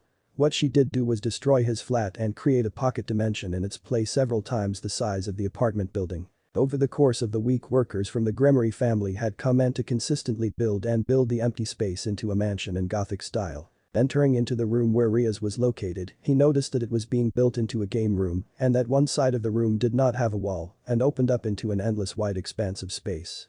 Rias stood in the center of the commotion, directing her workers on how she wanted things to be set up. When all the workers stopped and stared with open surprise in their eyes, Rias turned to see what had shocked them. What she saw was a Super Saiyan who didn't bother to hide his dangerously increasing temper.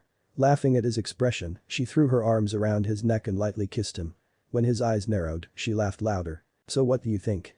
she asked, knowing all too well what he thought. Broly felt a tick in jaw as he tried to repress the urge to blast her workers as an answer to her question. "How much longer?" he growled. "The third floor will be done once this room is completed, which should be in about half an hour. The fourth and sixth floors just finished as you left this morning, and the fifth floor should be completed by sometime tonight." Broly blinked once, then a second time as he processed the information. "Fourth, fifth, sixth. And just why are 6 floors necessary?" "Well, the first floor is where the dining room, the kitchen and the sitting room is located. Along with a traditional Japanese garden and koi pond of course, as well as a fully operational spa and hot spring resort." "Why do you need a koi pond?" asked a very irked young Saiyan. "For mental relaxation and ease of meditation," she responded in all seriousness. "The second floor will be the servants' quarters and where they will reside when not on duty. The third floor will include the game room, the library, the indoor theater, and the conference room for when we have guests over. On that note, my family is planning to come pay a visit sometime tomorrow morning." Broly groaned, but Rias ignored him and continued her description of the mansion being built. "The fourth floor will hold the guest rooms, as well as a bar and grill for their comfort and entertainment. The fifth floor will hold rooms for my peerage and any other permanent residents or frequent visitors, like our families." "Hold on, your entire peerage is coming here?" "I never agreed to let other people move in with me. I mean, servants are acceptable because I don't see either of us cleaning this gigantic place by ourselves. But I can't be separated from my cute servants." She looked up at him, those damn eyes again. "No. I will not be swayed. I am the Saiyan of legend. The strongest Sekiryuutei to ever exist. This little girl will not rule me." Broly looked down and reflected her emerald eyes in his cold metallic teal ones. Letting her know that he was unwavering in his resolve and that she would have to give up. Tears began to form, creating pools of emerald light, and panic ensued in him. No. No tears. That's cheating. I don't know how to cry." Ignoring Drake's howling laughter, Broly reached down and cupped her face with both hands. "Fine," he said, and before Rias could express her joy, he bent down and kissed the unshed tears away. As he raised his head, he sent a death glare over her shoulder to the workers who were watching the episode taking place between the two lovers. They quickly turned back to their work with renewed vigor. Rias herself was in a slight daze, having not expected the display of affection from him, and one so tender at that. Leading her out of the unfinished room, Broly placed his arm around her waist and drew her towards him. Walking in no particular direction, he asked, "So where has my room been relocated to this time?" "We live on the 6th floor." "We?" Broly chuckled as she turned bright red. He kept walking while holding on to her until they reached an elevator. Broly pushed the elevator button, glanced down at her, and noticed her peeking down at the floor instead of staring mesmerized by his face as she usually does.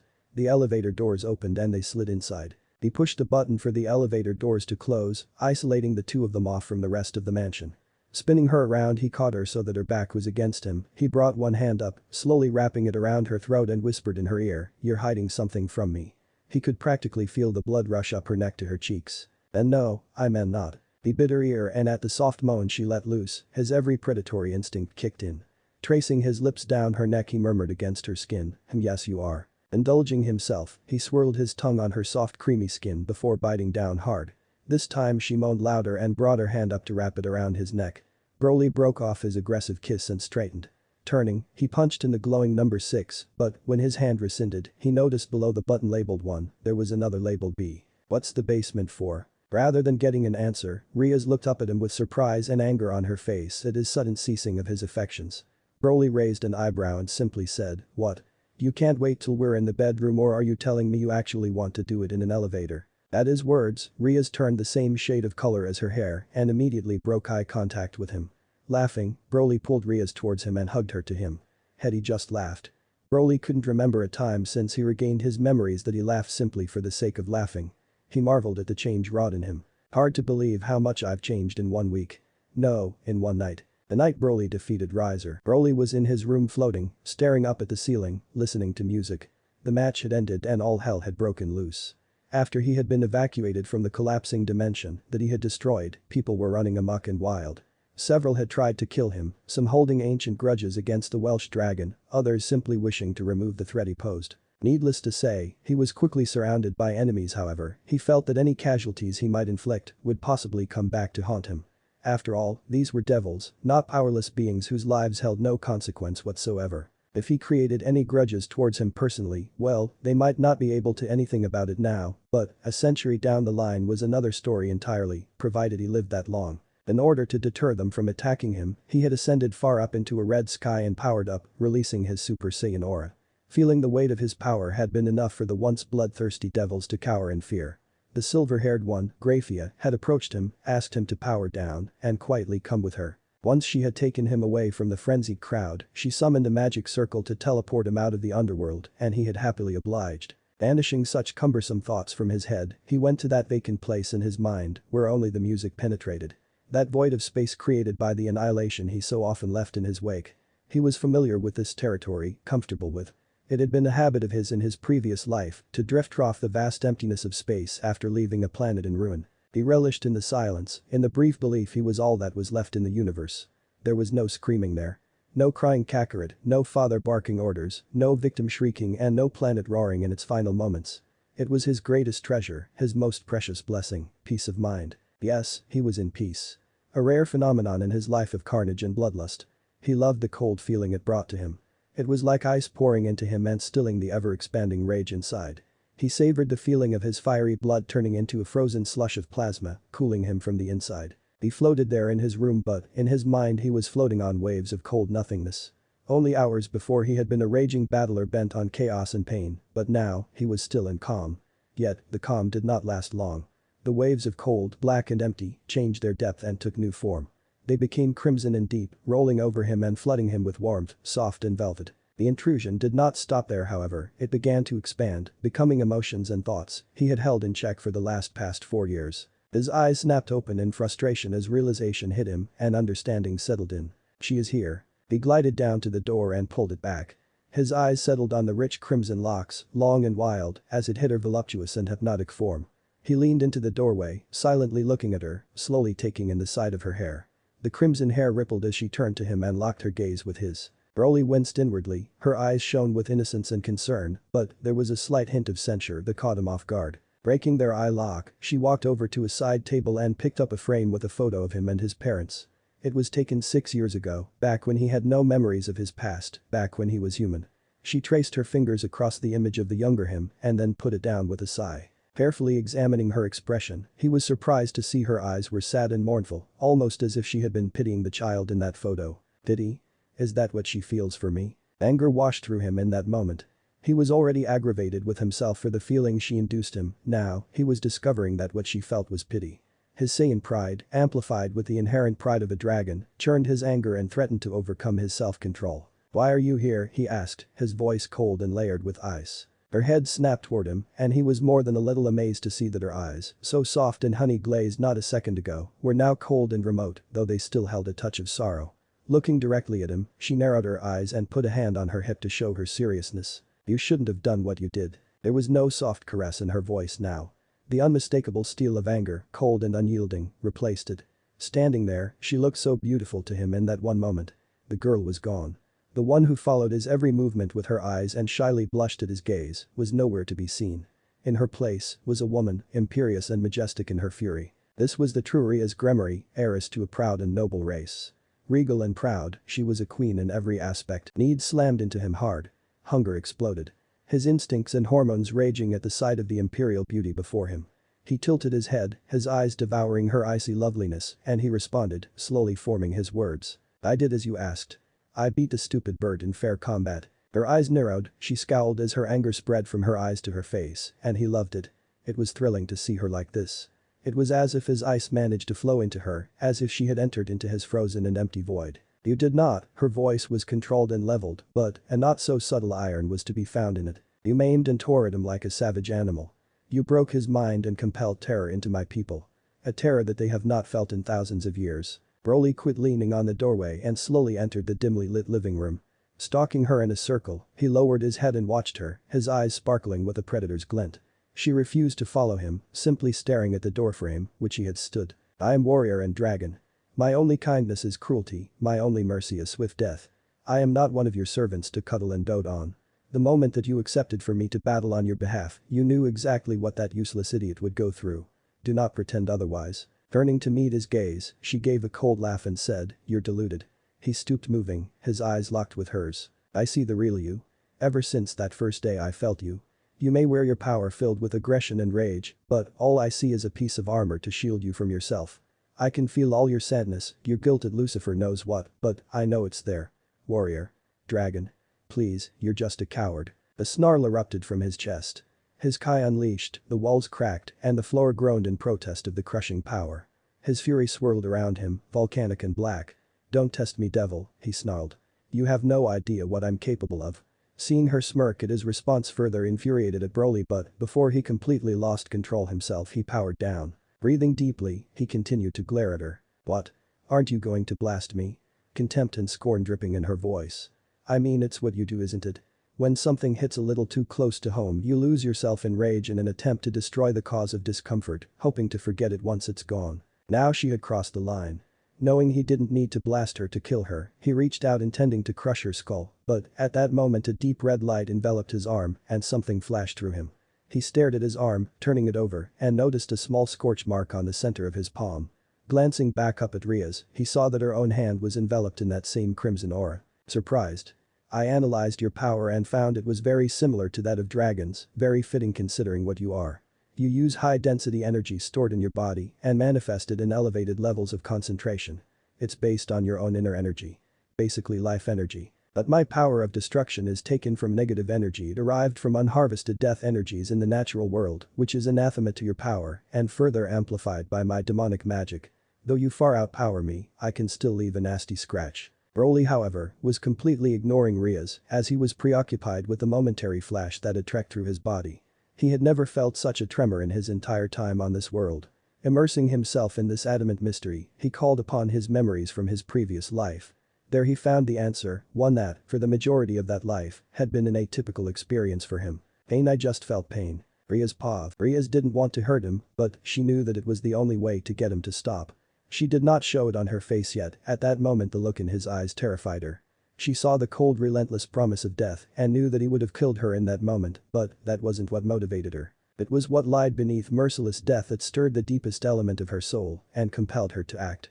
She could see him screaming beneath those layers of ice he poured onto himself. There was such sorrow there, it broke her heart to look into his eyes. They were such beautiful eyes, ferocious and so prideful, like some tiger deep in the frozen tundra, ruling its territory. Yet, they were marred by an unfathomable grief that lined the edges of his tealer eyes. Every time Rias reached for him and felt his aura, she could feel that hidden line of self-loathing and disgust. He hated that he was the way he was, and Rias highly doubted if he even realized his own emotions. She needed him to recognize his own heart. She needed him to see the Broly that she saw. It shattered her to do this to him, but she knew of no other way to reach him other than to break through his glacier shields by force.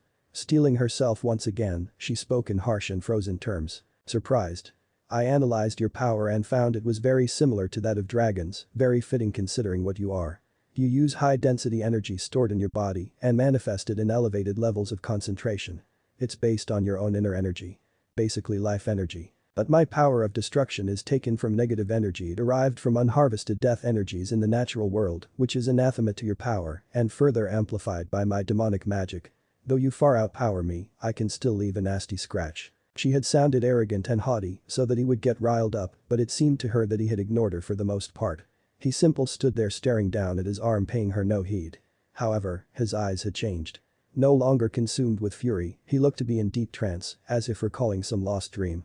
Self-reflection perhaps.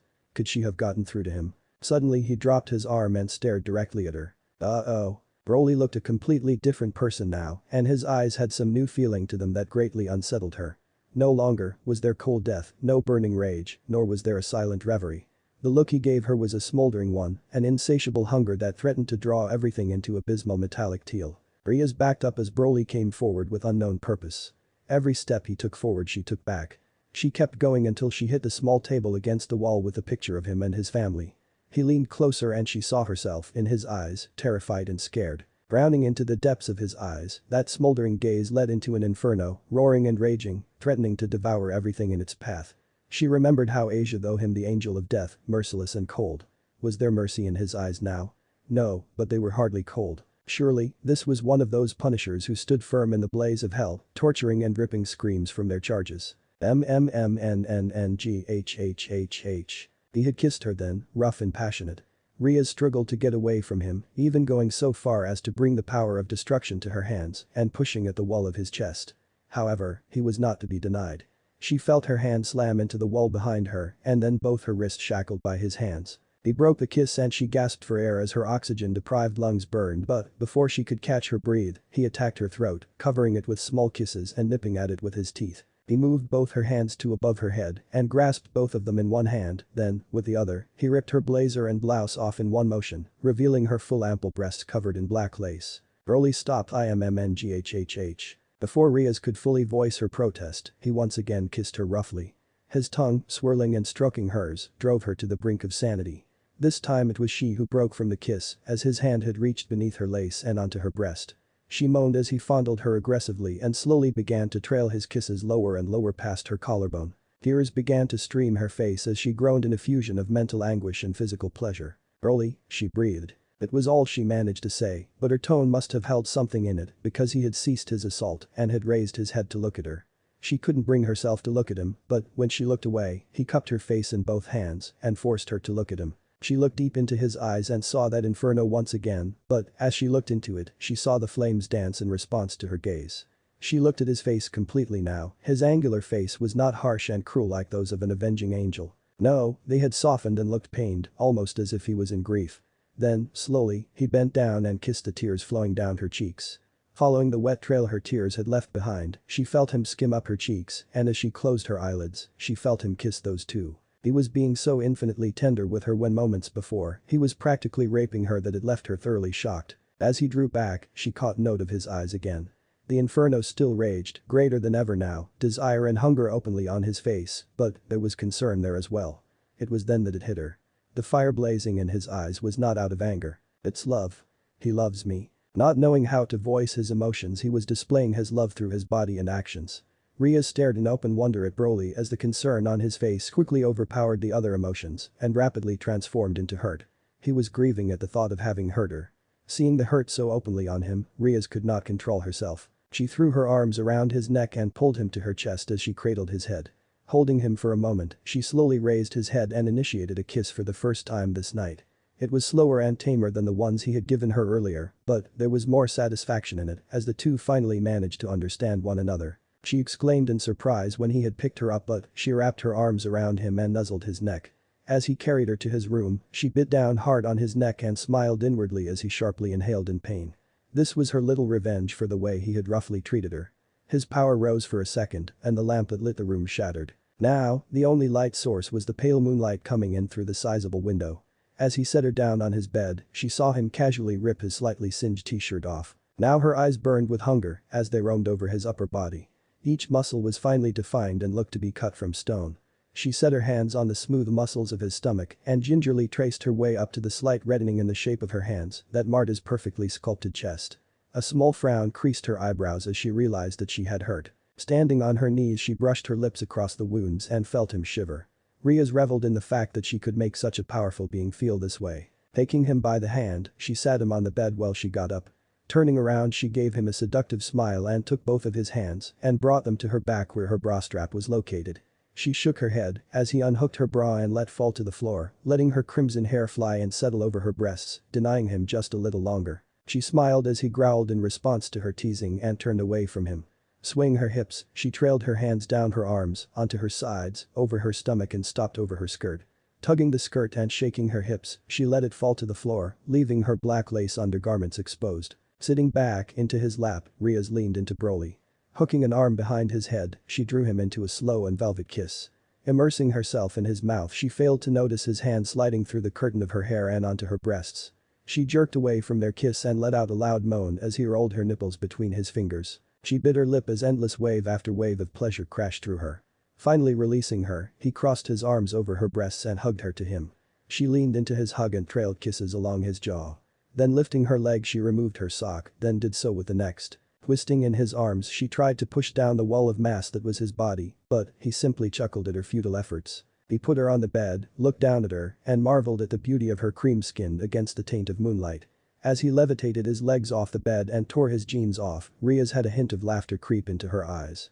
She had gone through the effort of making a show for him, but he simply repaid her by tearing off his clothes in impatience. However, the laughter was quickly replaced by wonder and awe when she beheld him in full. He really is a dragon. Leaning over her, she caught his perfect features once again.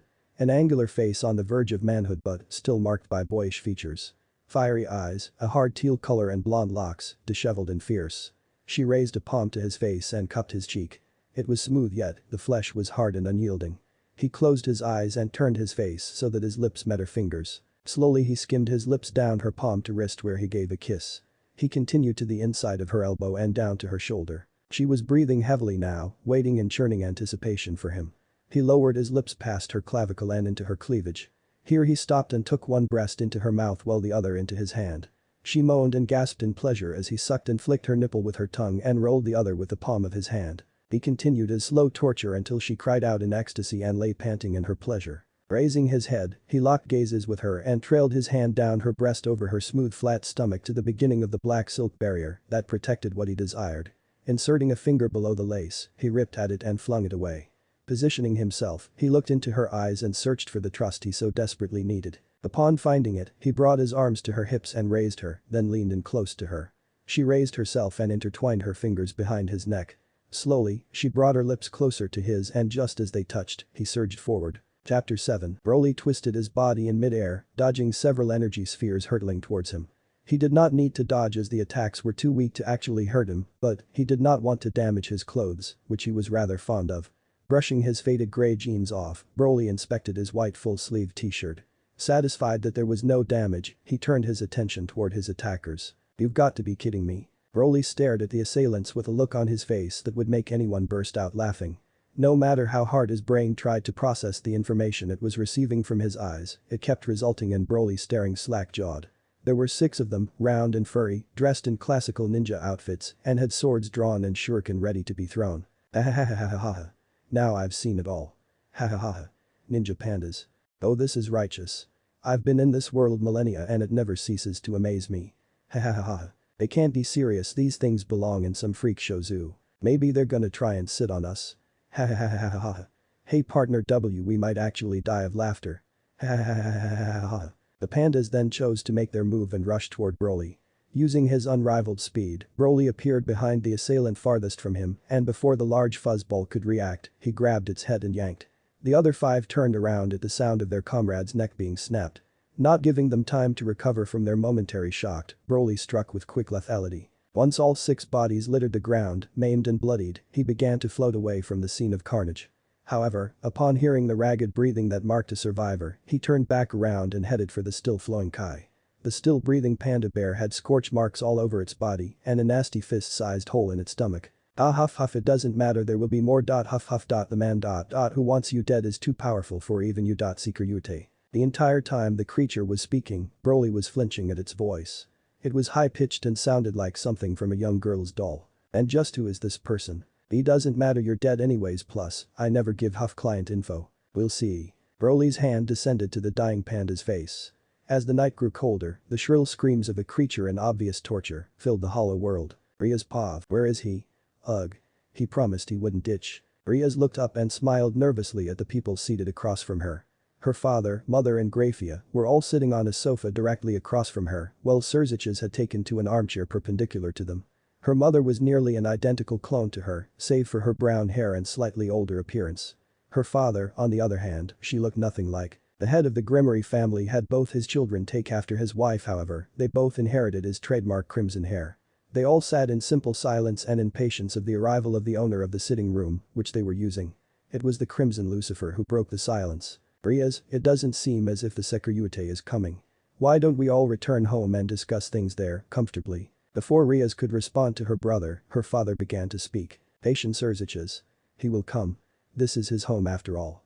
I highly doubt the strongest Sekiryuutei in history plans on hiding from his own guests. Elated that her father had defended her boyfriend, Rias spoke to her brother with renewed confidence. That's right, Ani-sama, Broly will be here very soon. As if on cue, the air grew heavy with power, as it always did whenever the master of the house returned.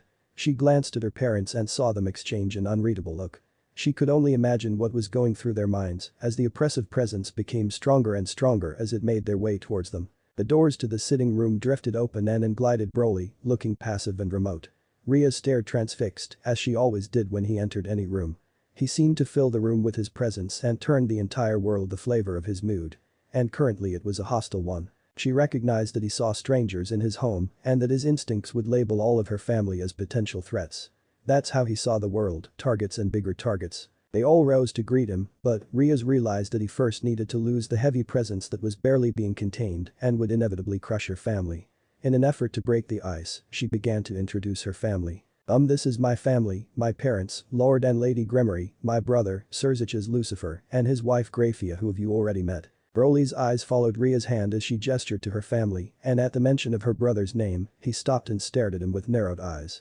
Not really understanding what was going on between the two, Ria simply stared as the two openly glared at one another. Not wanting the two to break into a fight in the middle of the newly built house, she began speaking again in hopes of dissolving the tension. Clearing her throat, she said, my family has been very eager to meet with you ever since you fought with Riser and in light of our relationship. Her father was the first to move, he approached the still hovering Broly and thrust out his hand. I am Lord Gremory, it is a pleasure to meet the young man. Broly's feet touched the floor as he took her father's hand. Broly, and the pleasure is mine. I am Venelana Gremory, Ria's mother. And here I mistook you for her sister. Broly said as he bowed slightly and brought her mother's hands to his lips. What just happened? Not 5 seconds ago he came in all warrior and death and now he was acting the part of Prince Charming. Ria stared, mouth agape, as her vicious and ruthless boyfriend played all civilized and noble with her parents. He was making small talk with her father now and while her mother, much to her dismay, was examining Broly appreciatively. After greeting Grafia in a similar fashion to the way he greeted her mother, Broly came to another glare lock with her brother. Approaching one another they shook hands or rather, attempted to break the other's hand and by the strained look on Surzich's face, it seemed Broly was winning. Smirking, Broly said, pandas.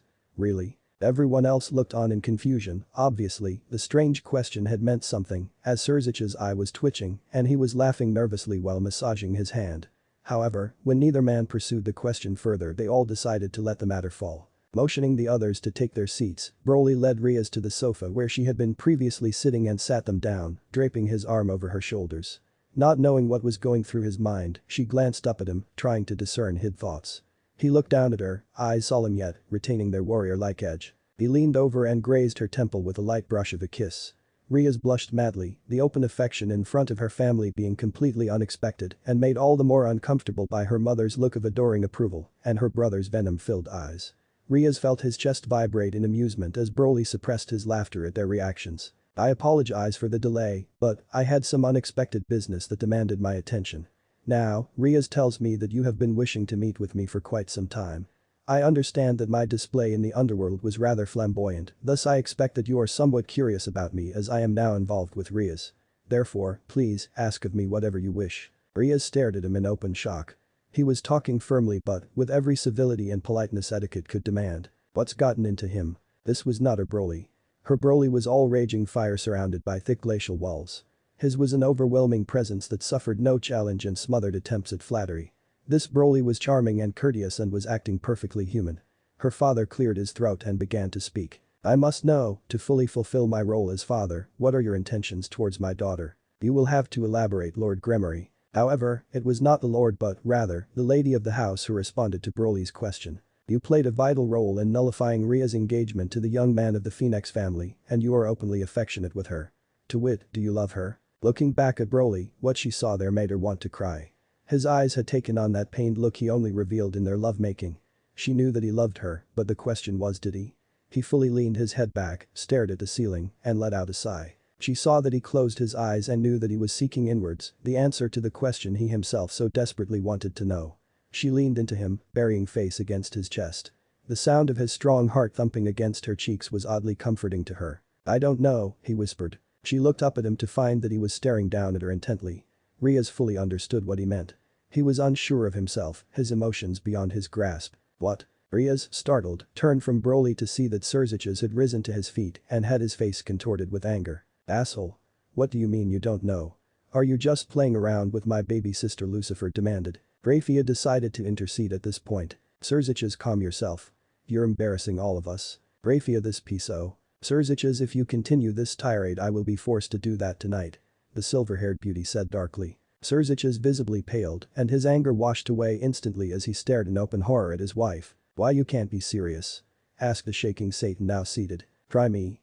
The cool beauty said curtly. A momentary silence lapsed and Rias was finding herself to be relieved that her brother's anger had been derailed.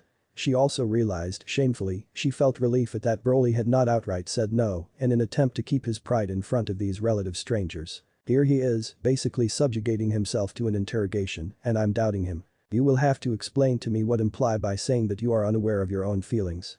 Her father said. Rias leaned into Broly deeper and clutched at his chest, trying to keep herself from dragging him away from her family's prying eyes and to somewhere where she could hold on tight to him and never let go. She saw Broly give her father a hard and impassive look before turning his gaze towards her. His eyes softened a touch and he raised his thumb to trace around the edges of her lips. Closing his eyes, he sighed again. My power, the price of using it is what some would call a heart. To be warrior in full, to immerse myself in battle completely, my feelings are suppressed by my mind. Rather, it would be more accurate to say they have evolved to be weaker than another creatures. I cannot say that I love because I no longer recognize what it is. For instance, I know that at some point I loved my parents yet I can no longer feel that love. It is but a distant memory for me. Something I can touch but never fully hold. Crying. Rias was crying because she knew that he couldn't.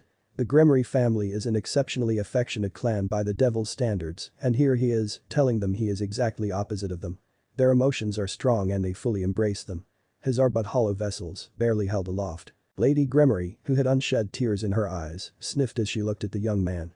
Recognizing for the first time the conflict taking place inside him, she could not help but feel extreme grief as she saw in his eyes how his instinct shattered his own heart. The sadness this young man was enveloped in was made all the more unbearable by the fact he was entirely ignorant of his own crushing sorrow.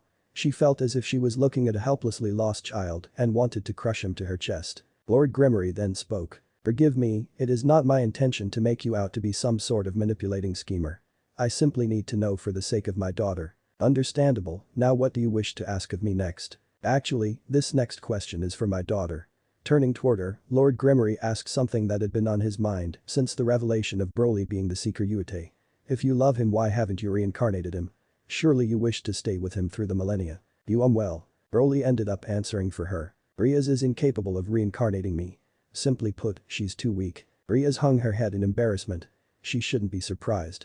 When it came to terms of power, he was brutally honest. If someone were contemplating jumping off a building, he would push him or her off before allowing them to make up their mind because in his world, everything was based on survival. If you didn't think you could do it, he wouldn't bother trying to encourage you. He'd simply toss you aside as useless. Still, is it too much to ask for some consideration? It would have been near impossible to reincarnate me on my own, but with the Welsh dragon as well. She's out of her league. And the hits keep on coming. Sigh. Wasn't I feeling sorry for him not 1 minute ago? On that note, her father said. Just what are you, if you don't mind me asking? As the possessor of the Welsh dragon, you must carry human blood in you, yet you are too powerful to be pure human. Are you some kind of hybrid? Father?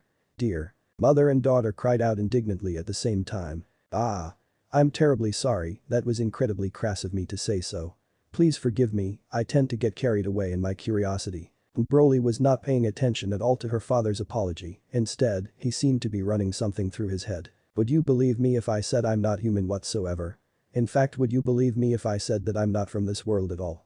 Eh? You sure you want to tell these guys about your origins? What do I have to lose? I'm not some superhero who needs a secret identity. Someone wants trouble from me and I'll disintegrate them. It's worked fine so far, if you say so. Therefore, Broly began to explain that he was from another dimension and that he came from a race called Saiyans. He explained what they were and how they had been a warrior race for thousands of years, and he told them of the legend of the Super Saiyan and that he had fulfilled that legend. He left out the details of his life and simply told them he died in battle and ended up being reincarnated into this world. They were extremely shocked to learn there were other beings like him and held similar powers. Afterwards, he described his life as a human, the accident that happened and his subsequent reawakening into his memories and powers. You left out the part where you rampaged across that universe, blowing world after world into smithereens. Some things are best left unsaid, Drake. True. I never told my fourth wife I killed her previous husband. On that note, never eat a giant fish flying in China. It might just be a local river deity in disguise. You've been married 4 times. More than 4, kid. Sometimes to several girls at once. Polygamy is what makes the world go round. Seriously? You're thinking in human terms, partner. Morality is pretty much non-existent in the supernatural world. I mean, for the love of office, you're screwing a she-devil. Suppressing his laughter at Drake's well-made point, Broly returned his attention to the Gremory family that was staring at him like he had grown another head. It was the taller, male version of Rias who had tried to kill him with the living stuffed animals that finally spoke. You're saying you're from another planet? He asked if he hadn't heard clearly the first time. Leave this to me, partner. No, you moronic walking strawberry, he said, another dimension. They all looked around in alarm for the source of the voice, while Broly inwardly groaned as a headache suddenly descended on him. Lord Gremory looked at him in surprise, realizing to whom the voice belonged to. The Welsh dragon. He whispered. Damn straight it's me. HMPH, I see you Gremorys are still trying to rip off my color. They all stared at Broly in open wonder, even Rias seemed a little taken aback at the interruption from the dragon. Rip off? Ah yes, I see. So it's true then, my great-grandfather changed his hair color to red in mark of celebration at the sealing of the Sekiryuutei. HMPH. I don't know if it was your great-grandfather or not, but I know that it was a Gremory and that damn Mephistopheles who sealed my soul away. Regardless. The kid speaks the truth. Not too sure how, but his soul crossed the dimensional boundaries and ended up in this world. Yes, well, thank you, Drake. I believe this satisfies all of your questions, Lord Gremory. Yes, however, there are a few other things I would like to discuss with you as well. Such as, I was doing a background check on you prior to this meeting, and, I'm not sure if you know or not, but I am one of Cow Academy's administrators, and I looked through your file. After some digging it became obvious to me it was an entirely false document. The Arias cried out in surprise. Broly purposely ignored her as she glared at him angrily. For weeks he had let her think that what was in that file was completely true and that it dictated the life he lived up till now. Yes, I found it to be filled with false documents and fictitious information on you. Though I believe this was done by your human parents in order to protect you. Your father, after all, is on the board of Capsule Corporation, one of the largest technological companies in the human world. Rias looked at him in both awe and anger. You're super rich. It's not like I was hiding it. I lived in a luxury apartment before you turned it into all this, Broly said, waving his hand at the giant room they were sitting in. Childishly, Rias huffed, crossed her arms and pouted, refusing to look at him. Rolling his eyes, he returned his attention, Lord Gremory. What does my father's business have to do with this? Yes, well, you see, we devils make the majority of our wealth by bartering and making contracts with humans. However, we've had a difficult time gaining access to the Americas as the mythologies there are none too keen on having us there. The competition in Europe and Asia will lead to the eventual decline in House Gremory's finances. Realizing where this was going, Broly decided to finish Lord Gremory's thoughts for him. Capsule Corporation, being the global power it is, can help establish your devil-owned human companies in areas where you normally would not be able to access due to international laws of separate factions. However, this is easily bypassed utilizing the human legal system by which, according to international law among the factions, cannot be interfered with by supernatural forces. Just so. It seems that aside from being a warrior, you are quite the shrewd businessman. That being said, perchance you could arrange a meeting of fathers. Lady Gremory quickly found herself exasperated at all this talk of business. She much preferred the young man when he was locked in the deep throes of his heart, the raw emotion apparent on his face. No, he looked every part the predator, cold and calculating. Really, my lord, we came to discuss our daughter's future, not haggle our way into of your business negotiations. Oh, you worry too much. Besides, this way I'll be able to meet the boy's father, and soon enough we'll all be dining together as one big happy family. Ah, a slip up on his part. So that's what he's aiming for. This guy is quite the weasel, isn't he? Trying to make his way to your parents and then selling the idea of their son marrying his daughter. And all in the name of good business too, probably. Being the ruthless cutthroat executive he is, my father will jump at the chance on furthering the company, even if he's technically selling his son. Ah, cut him some slack. Yeah, your old man can sometimes be a bit money-oriented in his thinking, but he genuinely cares for you. Don't go getting soft on me now, you ancient playboy. Right back at you, partner. Gremory wants something, so he's gonna have to buy it for a steep price. The two Sekiryuuteis laughed to themselves darkly at the thought that they were about to scam a devil. Lord Gremory, why don't you send me a portfolio of the companies you wish to expand? Projected growth, market share, and financials for the last 15 years should be sufficient enough for me to convince my father into getting you an audience with the board of directors. Excellent, excellent. Well, that will be all, and I suppose we've discussed all there is to be said, so let's be off then, shall we? A moment, dear, you may have said all that you want, but I still have something to add. Lady Gremory turned to Broly and continued. Now, as per your agreement with Riser, his peerage now belongs to you. According to the contract they should have become yours the moment the battle ended. However, the House of Phoenix was hesitant to yield over one of the girls. Yet, the contract has proven to be inflexible, and seeing on how no one wants their soul incinerated, they have given up that effort and have requested that the girl in question be allowed special privileges. Why? He asked. You see, she happens to be the youngest child of Phoenix clan, their only daughter. They want her to be treated as not a servant and be allowed to visit her family whenever she wishes and however long she wishes. The walking piece of fried chicken made his own sister into a servant. Denied. If the Phoenix family wants different terms, then they can come up with a new contract and fight me on those terms. Broly did not give back what is his just because the loser of the bet felt bad. If they begged, he'd rub it right in their face. Very well, legally speaking, she and the other girls belong to you, therefore, do with them as you please. Oh, and Rias, you are returning home with us. Huh? Why? The look on Ria's face and the way she latched onto Broly made it clear that she did not intend to leave his side. Dear, have you forgotten?